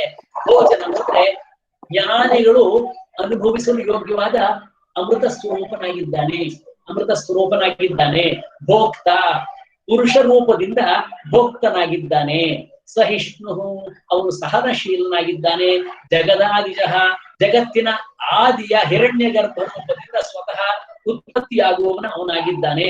ಅನಘ, ಪಾಪವೇ ಇಲ್ಲ ಅವನಿಗೆ, ಪಾಪ ಇಲ್ಲದವನಾಗಿದ್ದಾನೆ. ವಿಜಯ, ಜ್ಞಾನ ವೈರಾಗ್ಯ ಐಶ್ವರ್ಯ ಮುಂತಾದ ಗುಣಗಳ ಕಾರಣದಿಂದ ಶ್ರೇಷ್ಠನಾಗಿ ಯಾವಾಗಲೂ ಜಯಶಾಲಿಯಾಗಿದ್ದಾನೆ. ಜೇತ, ಸ್ವಭಾವದಿಂದ ಸಮಸ್ತ ಜೀವಿಗಳನ್ನು ಅವನು ಗೆಲ್ಲುವವನಾದ್ದರಿಂದ ಅವನು ಜೇತ. ವಿಶ್ವಯೋನಿ, ಪ್ರಕೃತಿ ಸ್ವರೂಪ. ವಿಶ್ವಯೋನಿ, ಅವನು ಪ್ರಕೃತಿ ಸ್ವರೂಪ. ವಿಶ್ವ ಹುಟ್ಟಿದ್ದು ಪ್ರಕೃತಿಯಲ್ಲಿ, ಪ್ರಕೃತಿಯ ಸ್ವರೂಪದಲ್ಲಿದ್ದಾನೆ ಇವನು. ಪುನರ್ವಸು, ಪುನಃ ಪುನಃ ಶರೀರಗಳಲ್ಲಿ ಆತ್ಮರೂಪದಿಂದ ಬಂದು ವಾಸ ಮಾಡ್ತಾನೆ. ಮತ್ತೆ ಮತ್ತೆ ಮತ್ತೆ ಶರೀರಗಳಲ್ಲಿ ವಾಸ ಮಾಡ್ತಾನೆ. ಪುನಃ ವಸುಹು, ಮತ್ತೆ ಮತ್ತೆ ಕೂಡ ಶರೀರದಲ್ಲೇ ವಾಸ ಮಾಡ್ತಾನೆ ಎಂಬಲ್ಲಿಗೆ 29-30ನೇ ಶ್ಲೋಕ ನೋಡಿ ಮುಗಿದ. ಉಪೇಂದ್ರೋ ವಾಮನ ಪ್ರಾಂಶು ಅಮೋಘ ಶುಚಿರೂರ್ಜಿತಃ ಅತೀಂದ್ರಃ ಸಂಗ್ರಹಃ ಸರ್ಗೋ ಅತೀಂದ್ರ ಸಂಗ್ರಹ ಸರ್ಗೋ ಧೃತಾತ್ಮ ನಿಯಮೋ ಯಮಃ ಉಪೇಂದ್ರಃ. ಇವನು ಇಂದ್ರನಿಗೆ ತಮ್ಮನ ಸ್ವರೂಪದಲ್ಲಿದ್ದಾನೆ, ಇಂದ್ರನಿಗೆ ತಮ್ಮನಾಗಿ ಪ್ರಾಪ್ತನಾಗಿದ್ದಾನೆ ಅಂತ ಅರ್ಥ. ವೇದದಲ್ಲಿ ಬರ್ತಕ್ಕಂತಹ ಸ್ವರೂಪದಲ್ಲಿ ಇವನು ಉಪೇಂದ್ರ ಅಂತ ಹೆಸರು, ಉಪೇಂದ್ರ ಅಂತ. ಅದಕ್ಕೆ ಮತ್ತೆ ವಿವರಗಳಿಂದೆಲ್ಲ ಮತ್ತೆ ನೋಡುವ. ಉಪೇಂದ್ರ ಅಂತ ಅವನಿಗೆ ಹೆಸರು. ಇಂದ್ರನಿಗೆ ಆ ವೇದದ ವರ್ಣನೆಯಲ್ಲಿ ಅದು ಎಲ್ಲವೂ ಕೂಡ ಕಡೆಗೆ ವೇದದಲ್ಲೇ ಬರುತ್ತೆ. ಎಲ್ಲವೂ ಕೂಡ ಬೇರೆ ಬೇರೆ ಸ್ಥಾನದ ದೃಷ್ಟಿಯಿಂದ ಅವರಿಗೆ ಬೇರೆ ಬೇರೆ ಕೊಟ್ಟರು ಕೂಡ ಅಲ್ಟಿಮೇಟ್ಲಿ ಒಬ್ಬರೇ ಅಂತ. ಉಪೇಂದ್ರ ವಾಮನಃ, ವಾಮನ ರೂಪದಿಂದ ಅವನು ಅವತಾರ ಮಾಡ್ತಾನೆ. ಪ್ರಾಂಶು, ಎತ್ತರದ ಸ್ಥಾನದಲ್ಲಿ ಇರ್ತಕ್ಕಂಥವನು ಪ್ರಾಂಶುಪಾಲ ಅಂತ ಹೇಳ್ತಾರೆ. ಎತ್ತರದ ಸ್ಥಾನದಲ್ಲಿ ಇರ್ತಕ್ಕಂಥವನು, ಮೂರೂ ಲೋಕಗಳನ್ನು ಮೀರಿ ತ್ರಿವಿಕ್ರಮ ರೂಪದಲ್ಲಿ ಮೇಲೆ ಬೆಳೆದು ನಿಂತವನು. ಅಮೋಘ, ಸೋಲಿಲ್ಲದಂತಹ ಸಫಲವಾದ ಚೇಷ್ಟೆ. ಮೋಘ ಅಂದ್ರೆ ಸೋಲು, ಅವನ ಯಾವ ಕೆಲಸವೂ ಕೂಡ ಸೋಲೇ ಇಲ್ಲ. ಅಮೋಘ ಶುಚಿಹಿ, ಅವನು ಯಾವಾಗಲೂ ಪವಿತ್ರನಾಗಿದ್ದಾನೆ. ಊರ್ಜಿತ, ಬಲಶಾಲಿಯಾಗಿದ್ದಾನೆ. ಅತೀಂದ್ರ, ಊರ್ಜಿತ ಅತ್ಯಂತ ಬಲಶಾಲಿಯಾಗಿದ್ದಾನೆ. ಅತೀಂದ್ರ ಸ್ವಯಂ ಸಿದ್ಧ, ಅತೀಂದ್ರ ಜ್ಞಾನ ಐಶ್ವರ್ಯಾಧಿಕ, ಇಂದ್ರನಿಗಿಂತಲೂ ಕೂಡ ದೊಡ್ಡವನು, ಇಂದ್ರನಿಗಿಂತಲೂ ಸಹ ಅತಿ ದೊಡ್ಡವನು. ಇಂದ್ರ ಅತೀಂದ್ರ, ಇಂದ್ರನನ್ನು ಮೀರಿಸಿದವನಾಗಿದ್ದಾನೆ. ಸಂಗ್ರಹ, ಪ್ರಳಯ ಕಾಲದಲ್ಲಿ ಎಲ್ಲವನ್ನೂ ತನ್ನೊಳಗೆ ಸಂಗ್ರಹ ಮಾಡಿಕೊಳ್ತಾನೆ. ಸರ್ಗ, ಸೃಷ್ಟಿಯ ಕಾರಣ ರೂಪ, ಈ ಸೃಷ್ಟಿಯ ಕಾರಣ. ಸರ್ಗ ಧೃತಾತ್ಮ, ಜನ್ಮ ಜನ್ಮಾದಿಗಳಿಂದ ಸ್ವರೂಪವನ್ನು ಧರಿಸಿದ್ದಾನೆ. ಸ್ವೇಚ್ಛೆಯಿಂದ ಈ ಸ್ವರೂಪವನ್ನು ಧರಿಸಿದ್ದಾನೆ. ಅದರಿಂದ ಧೃತಾತ್ಮ, ಅವನು ದೃಢವಾಗಿ ನಿಶ್ಚಯ ಮಾಡಿ ಈ ಸ್ವರೂಪದಲ್ಲಿ ಅವನು ಬಂದು ನಿಂತಿದ್ದಾನೆ. ಆದ್ರಿಂದ ನಿಯಮೋ ಯಮಃ, ಪ್ರಜೆಗಳನ್ನು ತಮ್ಮ ಅಧಿಕಾರದಲ್ಲಿ ನಿಯಮಿಸ್ತಾನೆ. ಪ್ರಜೆಗಳನ್ನು ಬೇರೆ ಬೇರೆ ಜವಾಬ್ದಾರಿಗಳನ್ನ ಕೊಟ್ಟು ಅವರಿಗೆ ಅವರವರ ಜನ್ಮಾಂತರ ಕರ್ಮಾನುಸಾರವಾಗಿ ಸ್ಥಾನಮಾನಗಳನ್ನು ಕೊಟ್ಟು ಸುಖ ಸಂತೋಷಗಳನ್ನು ಕೊಟ್ಟು ಅವರಿಗೆ ಜವಾಬ್ದಾರಿಗಳನ್ನು ಕೊಟ್ಟು ಅವರು ಚೆನ್ನಾಗಿ ಆ ಕೆಲಸ ಮಾಡುವ ಹಾಗೆ ನಿಯಮನ ಮಾಡ್ತಕ್ಕಂಥವನು. ಆದ್ರಿಂದ ಇವನು ನಿಯಮ. ಕಡೆಗೆ ನಿಯಮೋ ಯಮಃ, ಅವರ ಅಂತಃಕರಣದಲ್ಲಿ ಇದ್ಕೊಂಡು ಅವರನ್ನು ನಿಯಂತ್ರಣ ಮಾಡ್ತಾನೆ. ಯಮ ಅಂದ್ರೆ ಕಂಟ್ರೋಲಿಂಗ್ ಫ್ರಮ್ ವಿದಿನ್, ಒಳಗಿಂದ ಕಂಟ್ರೋಲ್ ಮಾಡತಕ್ಕಂಥದ್ದು. ನಮ್ಮ ಒಳಗಿರತಕ್ಕಂಥ ಒಳಗೆ ಇದ್ದು ಕಂಟ್ರೋಲ್ ಮಾಡತಕ್ಕಂಥದ್ದು ಯಮ ಅಂದ್ರೆ ಕಂಟ್ರೋಲಿಂಗ್, ನಿಯಂತ್ರಣ ಮಾಡತಕ್ಕಂಥವನು ಅವನಾಗಿದ್ದಾನೆ ಎಂಬಲ್ಲಿಗೆ 30 ಶ್ಲೋಕಗಳು ಆಗಿವೆ, 160 ನಾಮಗಳು ಆಗಿವೆ. ಈ ಕಡೆಯಲ್ಲಿ ಹೇಳಿದ ನಾಮಗಳನ್ನು ನಾನು ಮುಂದಿನ ಕ್ಲಾಸಲ್ಲಿ ಇನ್ನೊಮ್ಮೆ ವಿಸ್ತೃತವಾಗಿ ಹೇಳಲಿಕ್ಕೆ ಸಾಧ್ಯ ಆಗುತ್ತೆ ಅಂತ ಹೇಳ್ತಾ ಮತ್ತೊಮ್ಮೆ ತಮ್ಮೆಲ್ಲರಿಗೂ ಕೂಡ ವಂದನೆಗಳನ್ನು ಹೇಳ್ತಾ ಇವತ್ತಿನ ಕಾರ್ಯಕ್ರಮ ಮುಗಿಸೋ ಮೊದಲು ಆಗ್ಲೇ ಪ್ರಕಟಣೆ ಹೇಳಿರ್ಬೋದು ನಿಮ್ಗೆ. ಸೋಮವಾರ ಸಂಜೆಯಿಂದ ಅದೊಂದು ಯೋಗ ಕ್ಲಾಸ್ ಚೆನ್ನಾಗಿರುತ್ತೆ, ಅದು ಆಸಕ್ತರೆಲ್ಲ ಬನ್ನಿ. ನಾಳೆ ಕ್ಲಾಸ್ ಇನ್ನೂ ಚೆನ್ನಾಗಿರುತ್ತೆ. ನಾಳೆ ಬಹಳ ಮುಖ್ಯವಾದ್ದು ಅದು ನಾವೆಲ್ಲರೂ ನಮ್ಮ ಜಾತಕವನ್ನು ಚೆನ್ನಾಗಿ ಓದಿ ಅರ್ಥ ಮಾಡ್ಕೊಳ್ಳಿಕ್ಕೆ ಅನುಕೂಲ ಮಾಡ್ತಕ್ಕಂಥ ಒಂದು ಪಾಠ ಅದು. ಸೊ ಇನ್ಮೇಲೆ ಪ್ರತಿ ಶುಕ್ರವಾರ ಶನಿವಾರ ಭೇಟಿ ಆಗೋಣ ಅಂತ ಹೇಳ್ತಾ ಈ ಮಹಾವಿಷ್ಣುವನ್ನ ಸ್ಮರಣೆ ಮಾಡ್ಲಿಕ್ಕೆ ನನಗೆ ಅದ್ಭುತವಾದ ಅವಕಾಶ. ಈ ಅವಕಾಶದಲ್ಲಿ ಹಲವಾರು ಜನ ಬಂದು ಭಾಗವಹಿಸಿದ್ದಾರೆ. ಇದಕ್ಕೆ ಬಹಳ ಸುಶ್ರಾವ್ಯವಾಗಿ ಹಿನ್ನೆಲೆಯಲ್ಲಿ ವೀಣಾ ಅವರು ಈ ಶ್ಲೋಕಗಳನ್ನ ಹೇಳಿಕೊಡ್ತಾ ಇದ್ದಾರೆ. ತಮ್ಮೆಲ್ಲರಲ್ಲಿ ಪ್ರಾರ್ಥನೆ, ತಾವೆಲ್ಲರೂ ಕೂಡ ಈ ಶ್ಲೋಕಗಳನ್ನ ಮನೆಯಲ್ಲಿ ನಿತ್ಯ ಹೇಳಿ ಗಟ್ಟಿಯಾಗಿ ಹೇಳಿ ಇಟ್ಟು ಮನೆಯವರೆಲ್ಲ ಕೇಳಿ ತಮ್ಗೆಲ್ಲ ರೂಢಿಯಾಗಿ ಅದನ್ನ ಹೇಳುವಾಗ ಅದರ ಅರ್ಥದ ಕಡೆಗೆ ತಮ್ಗೆ ಗಮನ ಕೊಡುವ ಅವಕಾಶವಾಗಲಿ ಅಂತ ಹೇಳ್ತಾ ಕಲ್ಯಾಣಾದ್ಭುತ ಗಾತ್ರಾಯ ಕಾಮಿತಾರ್ಥ ಪ್ರದಾಯನೇ ಶ್ರೀಮದ್ ವೆಂಕಟನಾಥಾಯ ಶ್ರೀನಿವಾಸಾಯ ಸ್ಮೃತಿ ಪುರಾಣಾನಾಮಾಲಯಂ ಕರುಣಾಲಯಂ ನಮಾಮಿ ಭಗವತ್ಪಾದ ಶಂಕರಂ ಲೋಕಶಂಕರಂ. ಶ್ರೀ ಗುರುಭ್ಯೋ ನಮಃ. ಹರಿ ಓಂ.